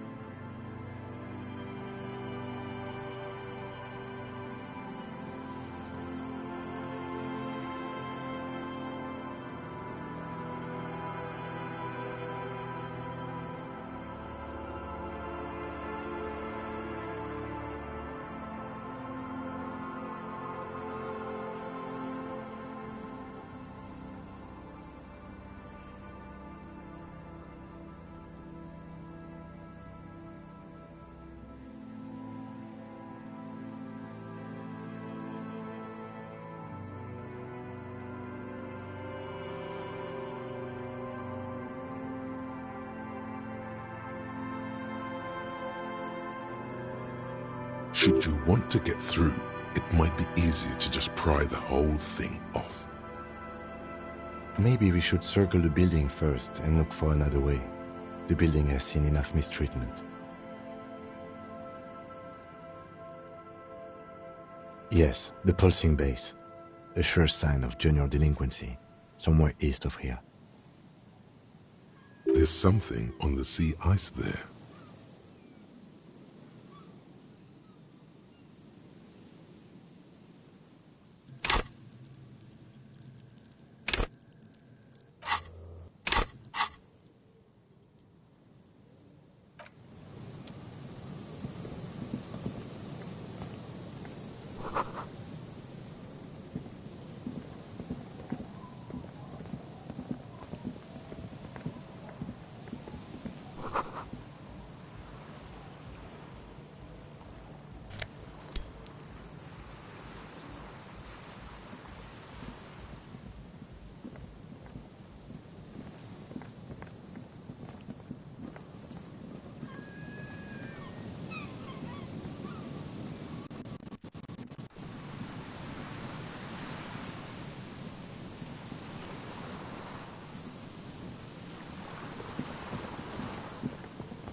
An old door, worn by elements, guards the depot.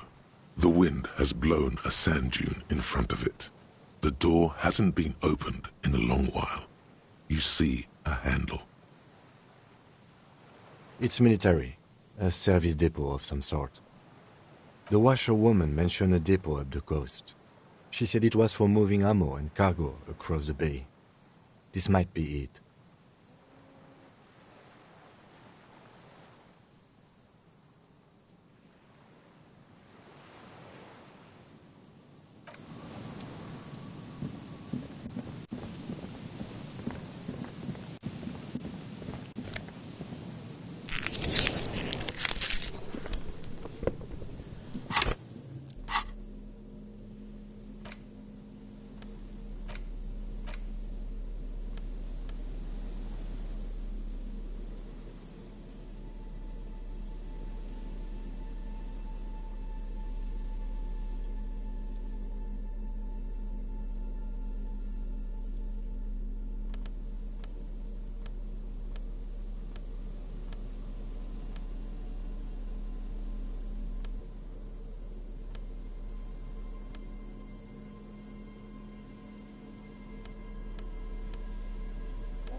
This trap's not too hard to spot, once you know what to look for. Keeping it hidden has not been a priority for the cryptozoologist. The reeds shake sadly in the coastal breeze. Snow specks the stalks. Most of it melts quickly. The reeds seem to be waiting for something. The wind picks up here, near the cape's end, surrounding the narrow strip of land from 3 cardinal directions. It's cold for this time of year. Nothing but locusts in this trap as well. Definitely no cryptozoological monstrosity. Empty as all of them. One more of these and we are done.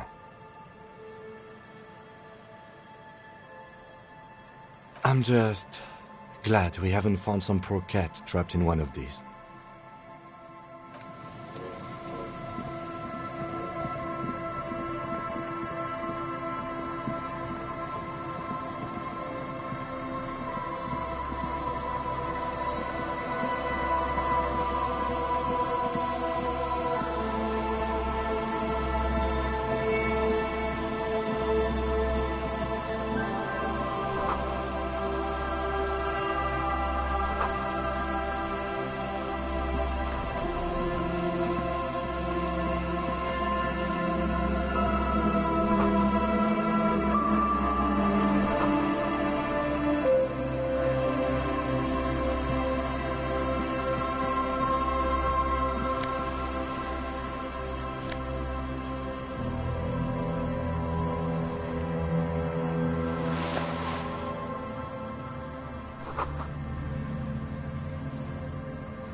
Heavy wooden doors, more than twice your height, stand shut in front of you.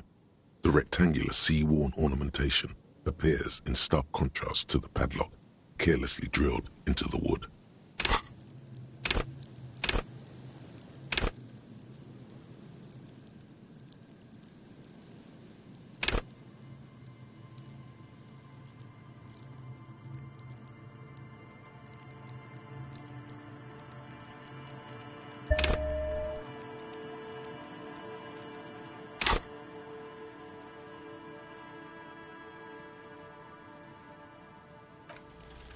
A minute or so of mauling away at the lock has led to no success.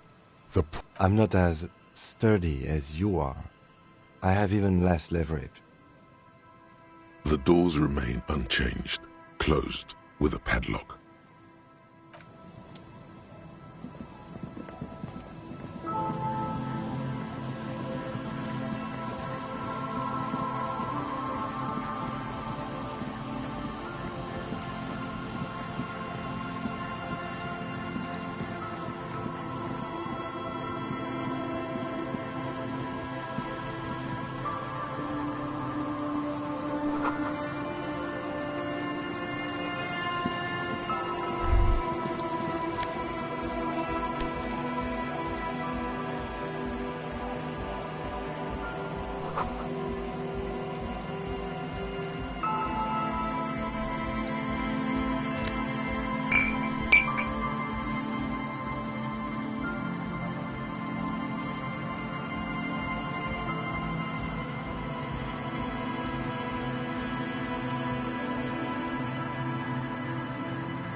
A shaggy-looking girl in her late teens or early 20s kneels on the ice with an electronic contraption in her hand. Hearing you approach, she looks up. Oh, hello there. It's cold out here, but she's not wearing a hat. She must be freezing. Everyone knows drugs make you invulnerable to cold. You bet this one likes to party. Huh? Maybe she didn't hear you. A little louder. So should you.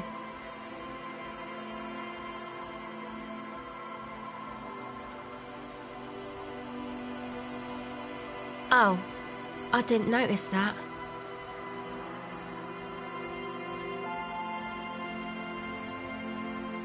Yeah, well... Look, man, fuck the hat.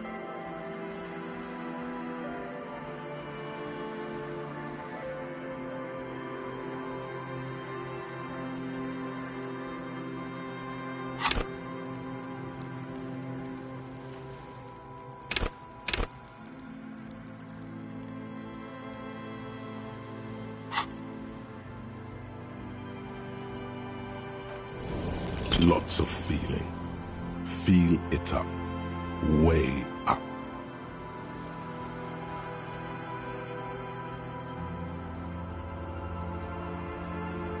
You're saying it really loud, but it's not coming out right. Maybe add more indignation.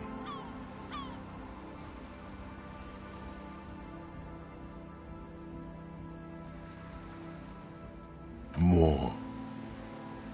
More.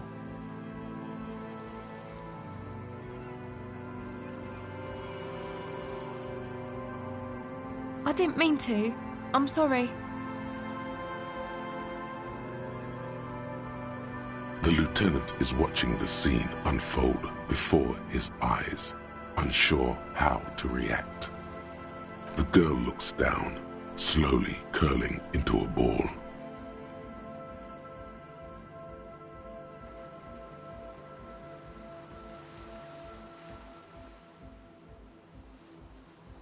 The young woman has kept her eyes trained on her wires, waiting for the sorry spectacle to end.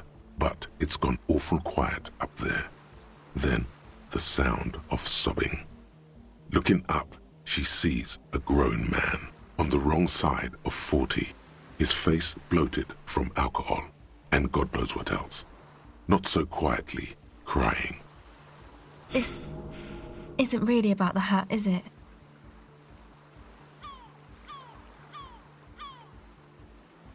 I swear to God, I will always wear a hat from now on. You know, you're not the only one with issues. I self-medicate. Shit. Life's a horror, you know?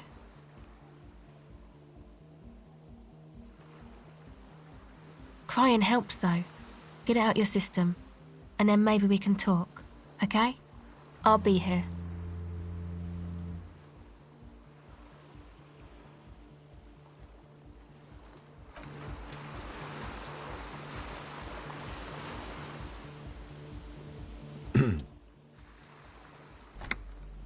Do you want to talk about what just happened?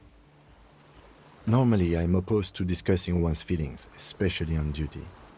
But I think this is an exceptional case. So, what do you think happened? 'Tis possible thou couldst persuade the lieutenant 'twas all a part of thy unorthodox method. But can thou persuade thyself?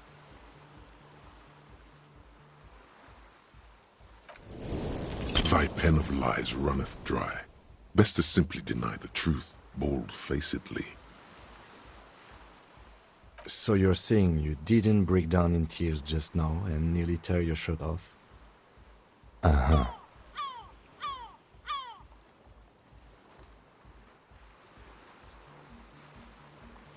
Yes, I've definitely never seen you cry before, nor lent you my handkerchief to dry your tears. Methinks my liege doth protest too much.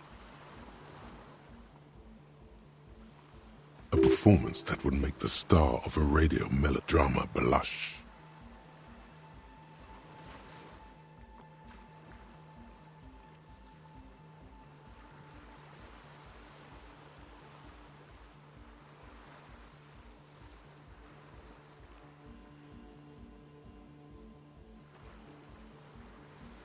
Even so, in the future, could you please refrain from emoting too much on duty?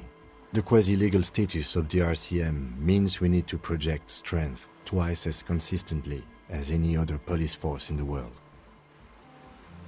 Good. Controlling your emotions sounds good. Glad to hear it was minor. Can you go on?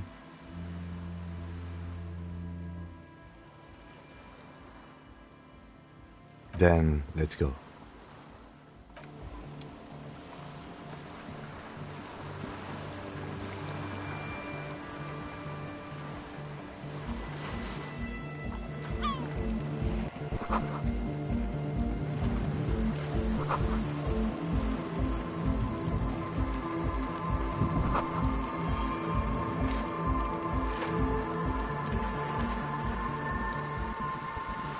The tent is just tarpaulin fabric covering a pile of stuff. The flap is open. Inside, 3 young men, all in forward-looking apparel, reminiscent of the sticker on the padlock, are listening to some new form of music. It's like nothing you've ever heard. One of them looks at you. Come on! Get in and close the flap behind you. The warm stuff's getting out. Sorry, we barely have room for one. You go ahead. I'm too old for this. I'm actually not, he thinks. I just dislike delinquents. I'm sure you will feel right at home. I'll keep watch.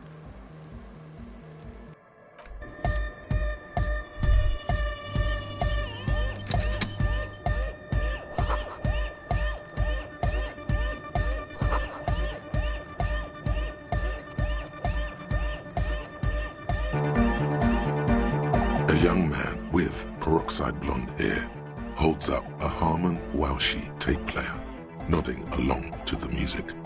He looks at you with a knowing smile and says,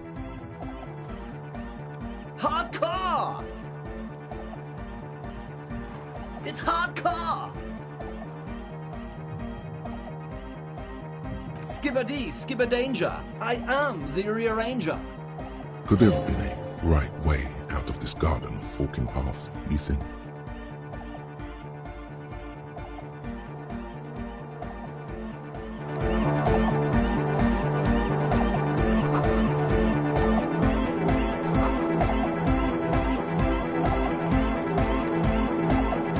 You see a youngish man bleaching the tips of his hair with a toothbrush. He puts the toothbrush down and extends his hand in greeting. Hello, I'm Andre. It's a pleasure to meet you. His grip is strong, sweaty, and warm.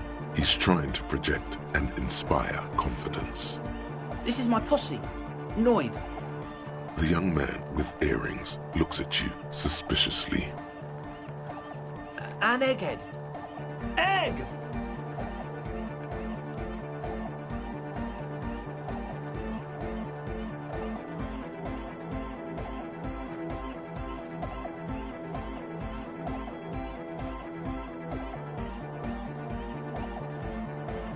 Together with a Settle Burger, who's out there right now, doing some seriously progressive sonic experimentation, we like to think of ourselves as music venue organisers.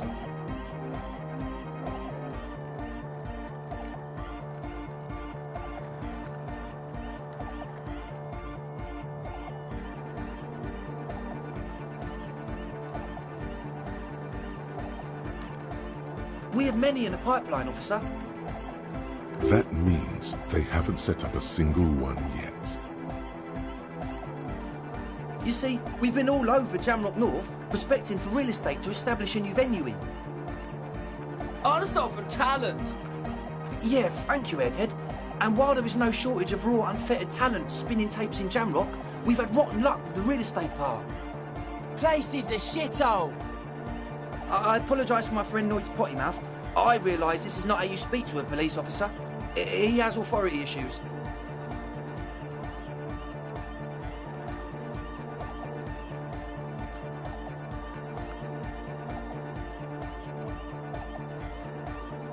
Which brings me to the problem of occupied ecclesiastical property.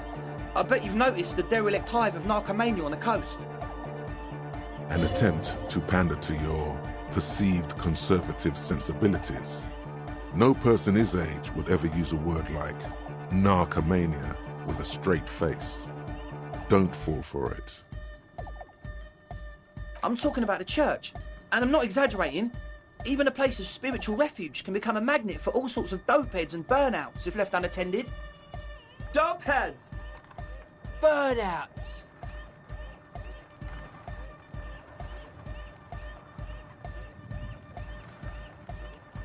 Well, I'm sad to say, that's exactly what happened. Sad because we were just about to put Martinez on the map with one of the maddest dance clubs in Jamrock. Nah, strike that, in Revachol. Strike that! The world!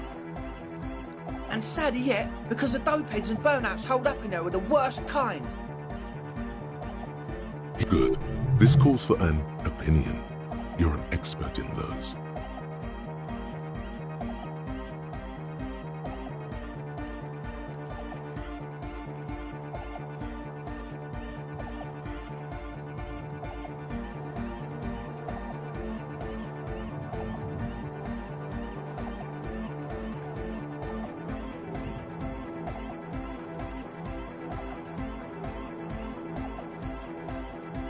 They're spooky.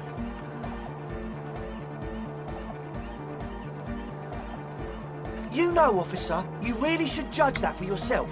But keep in mind, their spookiness is the kind that keeps us from restoring this church into a community centre and a place of spiritual refuge. Also, they don't eat or clean the building. Shit's gonna collapse. People just wanna spin tapes without them spooking it up. Place has bad signs. No one can dance like that.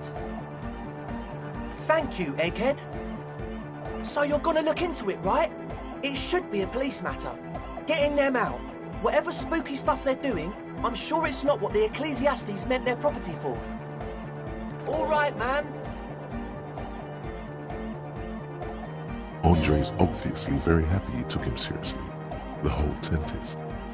The boys exchanged giddy looks.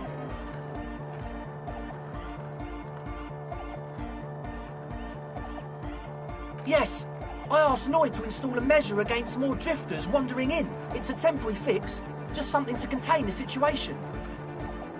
I had to do it in an hurry. Not my best work, but it should hold for a while. Of course. Noid, give the officer the key. All right.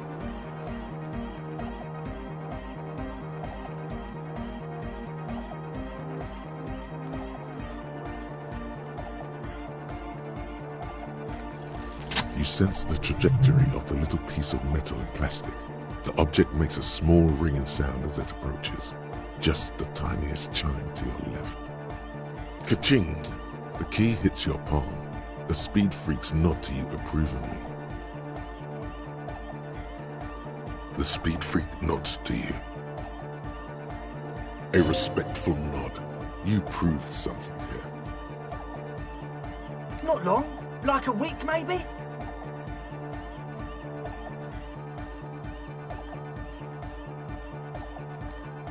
I'm super sure they're alive. I mean, come on. I'm at least 90%, maybe 85% sure they're still alive.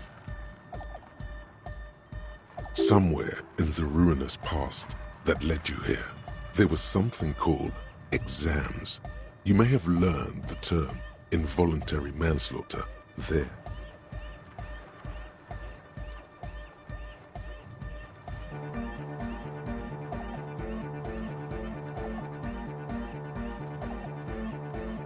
Yes, I do. I listen to Channel 8 all the time. I know about crime stuff, and I assure you, officer, this is not what's happening here. I'm at least 80% sure they're alive. I mean, come on. Most people aren't ever that alive in their entire lives. I don't know. What does anything mean, really? Oh, yeah. You're right. It is nonsense. Total garbage.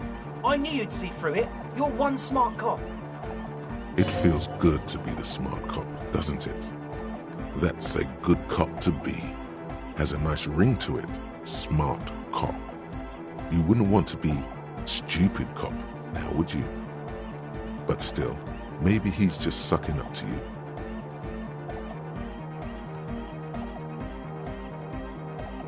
Oh, okay. I won't do that anymore. Sure, man. Tell us what you want to know. Let's do it. Truth is, I don't really know. None of us do. I don't even know how many there are. All we've seen are glimpses. Yes, there's also the machinery. When I first scouted the place, back in February, it was abandoned, empty. Took some time getting the crew together. So about 2 weeks ago, we came here hoping to set the stuff up. Suddenly, there are all these strange machines lying around in there. One of them has wires running into bowls of water. Wires into water. Never seen anything like it.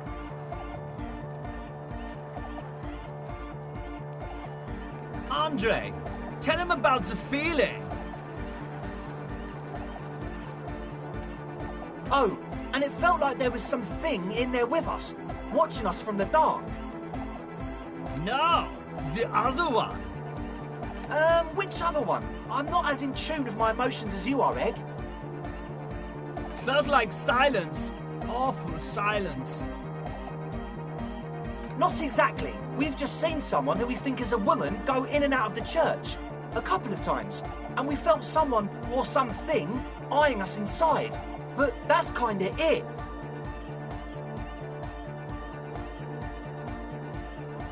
Like, you aren't alone, you know? It wasn't quite human, if you know what I mean. Not human? As in a ghost? Do you know what he means? It was this dark shape climbing upside down along the ceiling, like some kind of crabman. Yeah, you know, the way it was climbing up and around the ceiling, like a crab. It was stalking a cell, exhibiting ambush behaviour. Odd.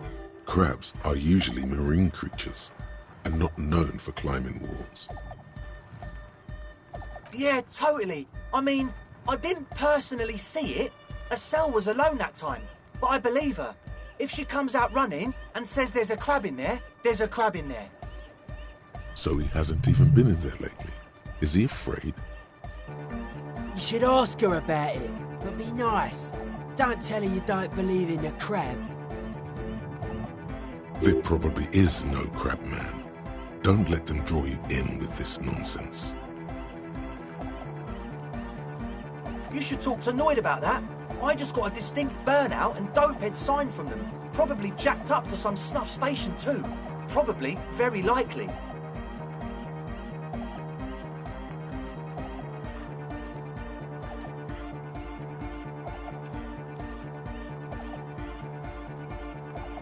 Well, honestly, I can't. But I am. This is a below-feeble attempt at avoidance. Basically, he is attempting to weaponize idiocy.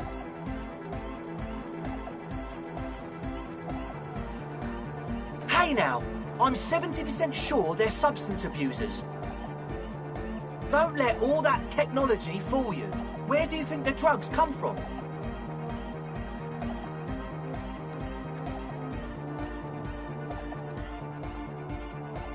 Sure. What? He's a quiet man, mostly communicates through music, and by being a master of ceremonies. Well, he's just kinda here. I don't really know how to communicate with him. Yeah, sometimes, when I stumble and find my way into his centre, you have to hear a lot of hardcore to the mega first though. The man smiles mysteriously, choosing to let the beat speak for itself. I get it. He's a puzzle. Truth is, I don't really know. None of us do. Yes, there's also... When I first scalped one of them... Andre! Oh. No! Which other one? Felt like silence. Not like you aren't alone. It wasn't... Not human. It was this dark shape climbing upside down. Yeah, you know, it was still... Odd. Crabs are usually... Yeah. So he hasn't even been in... You should ask. There probably is no crab man. Don't... Sure. What? Oh yeah, that's a meteor and name for the founding party. Thought it'd be cool to use it. If you don't know what the founding party is, there might be a way to mask it with minor demagoguery. You know, of Meteo, concerning Meteo. Meteo, a country, on Muindi, on the Muindi Isla.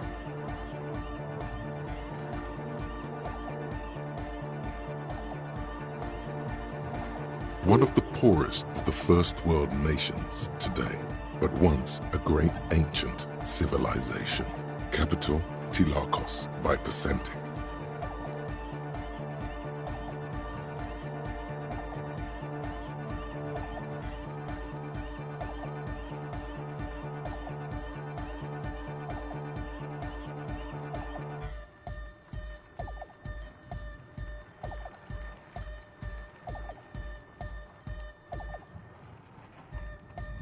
Come to think of it, I've never really looked them up, you know.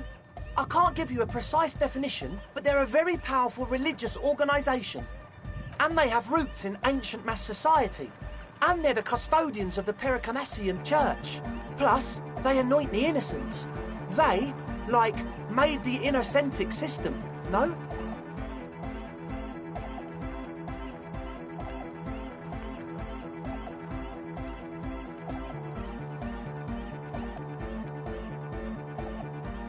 Totally.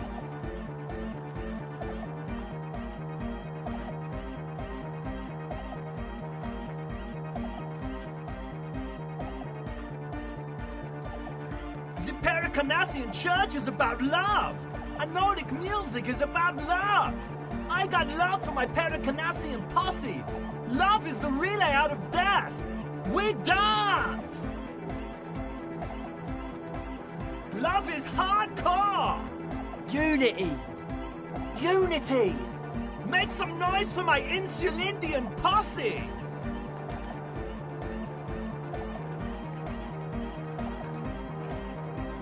You feel it. The anodes and the cathodes coursing through you.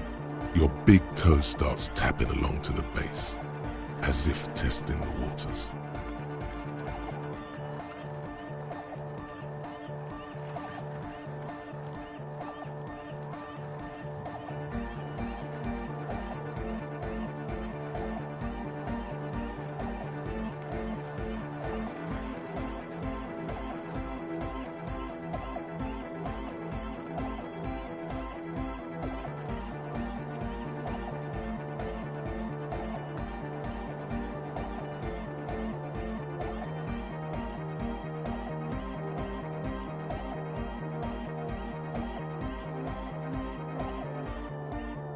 That's pretty downbeat. I think I speak for all of us when I say we expected the law to be more open to the idea of love, unity, and the Pericarnassian posse.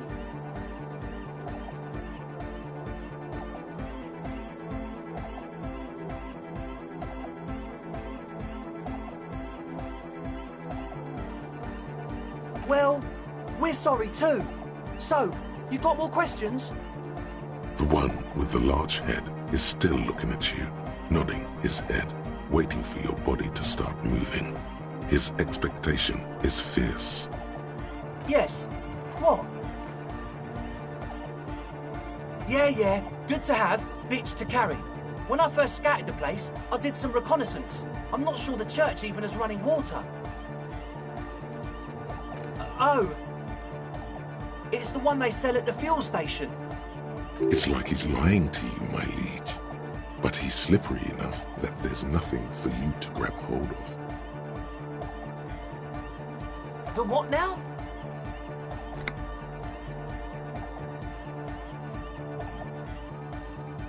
Oh, the old Ultra.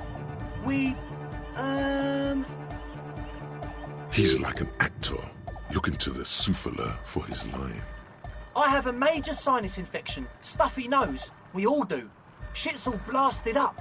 Winter, can't even breathe. Yes, that's all Nosafed's doing. Without the Noser, I'd be drowning in shit right now. Nosafed is the shit.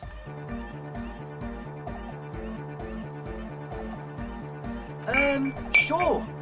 Here you go, officer. The Noser. Blast away.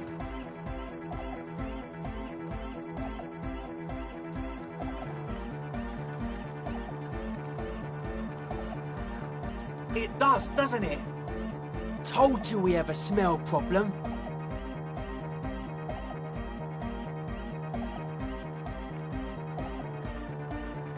Ether?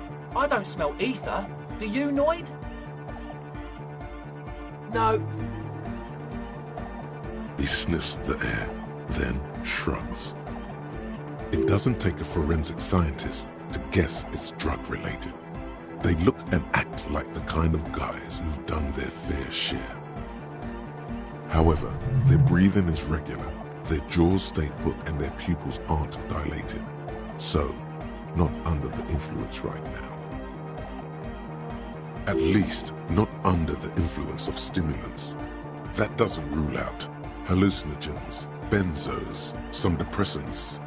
How do you know all this? He nods enthusiastically, no doubt a little relieved.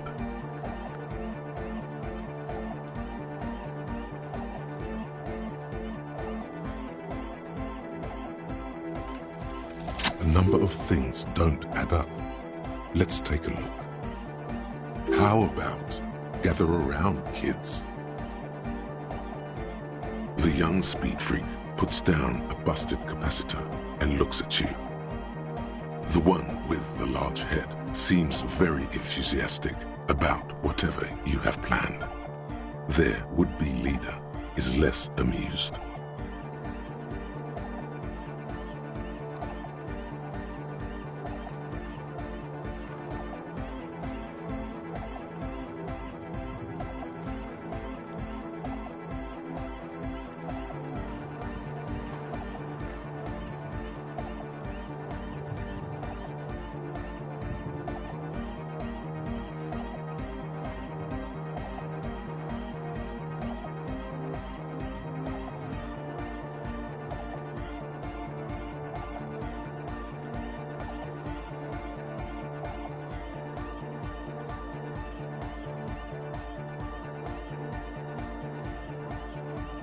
What things?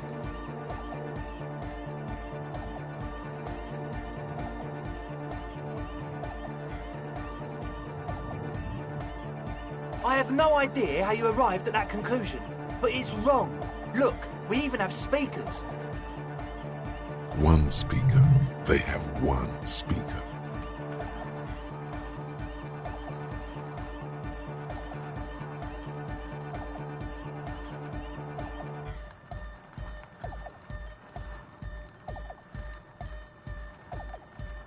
What do you mean, friend?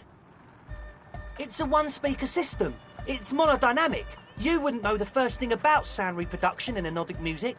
Other speaker. This may be the brain damage talking, but you've definitely never heard of monodynamic or one-speaker systems.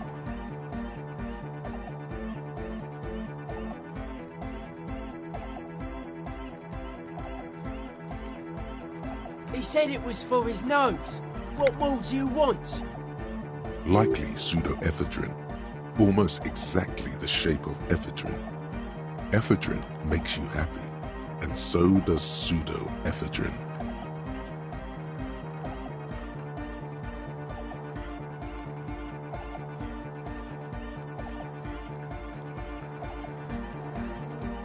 And of all cellular-based life, what's your point, Lawbringer? Make up your mind. First it's the sweat, then it's the ether.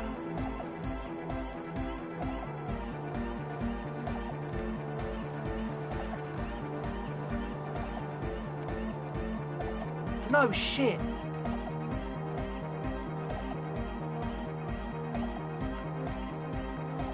That's... Come on, that's...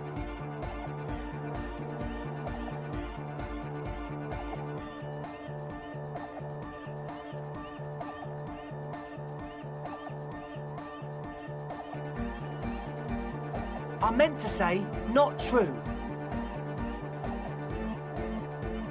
We don't need drugs to be hardcore. Shut the fuck up, Egg.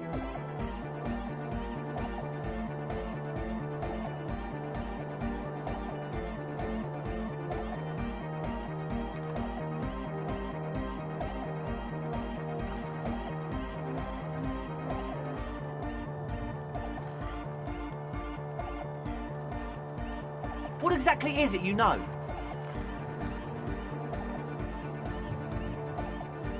What do you mean, do?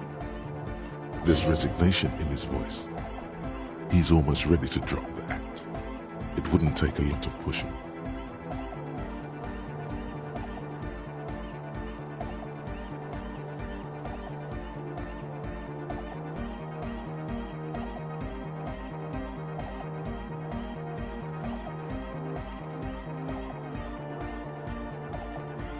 Or else?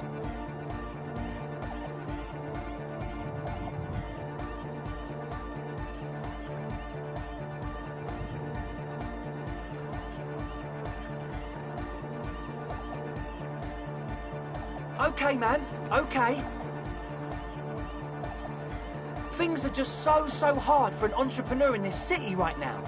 It's not like we lied when we said we want to turn a church into the wickedest club in East Revershoal.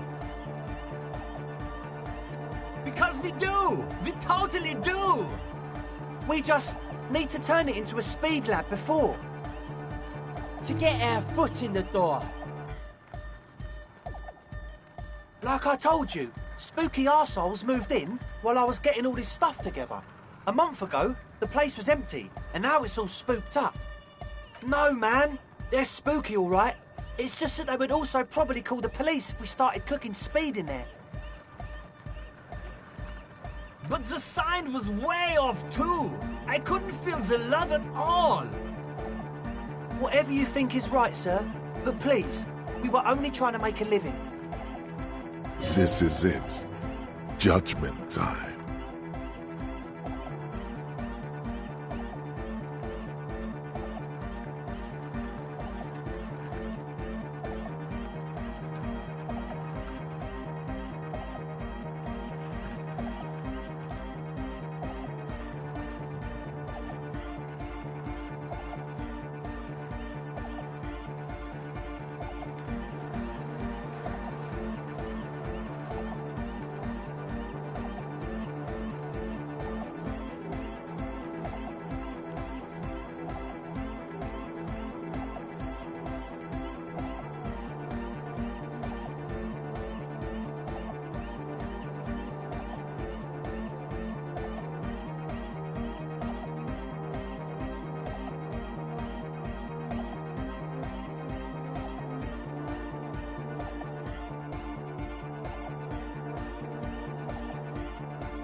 No, please!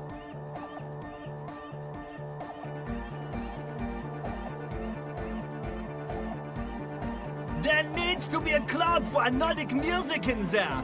Everyone hates each other. Everybody hates it here. It's all just drugs and we're slaves and I can't. We are running out of time. He looks almost as old as you. We need a win. I promise you this will be a win. We won't cook speed in there. We'll do it clean. We'll do it true. We'll do it sober and real and beautiful. This will be a victory for the light.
No!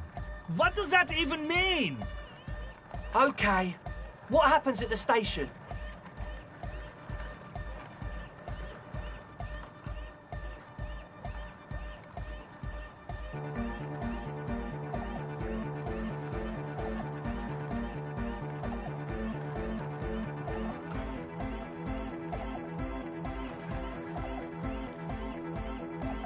Fine.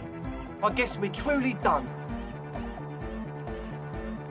The would-be leader pulls out a card from his jacket pocket and hands it to you. The name reads Pete Andre. His friend hands you his papers. The name reads Carl Holtzman. Jermaine van der Wijk.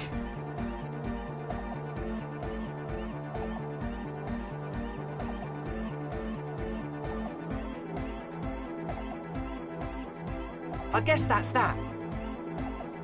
Pack it up, Egg.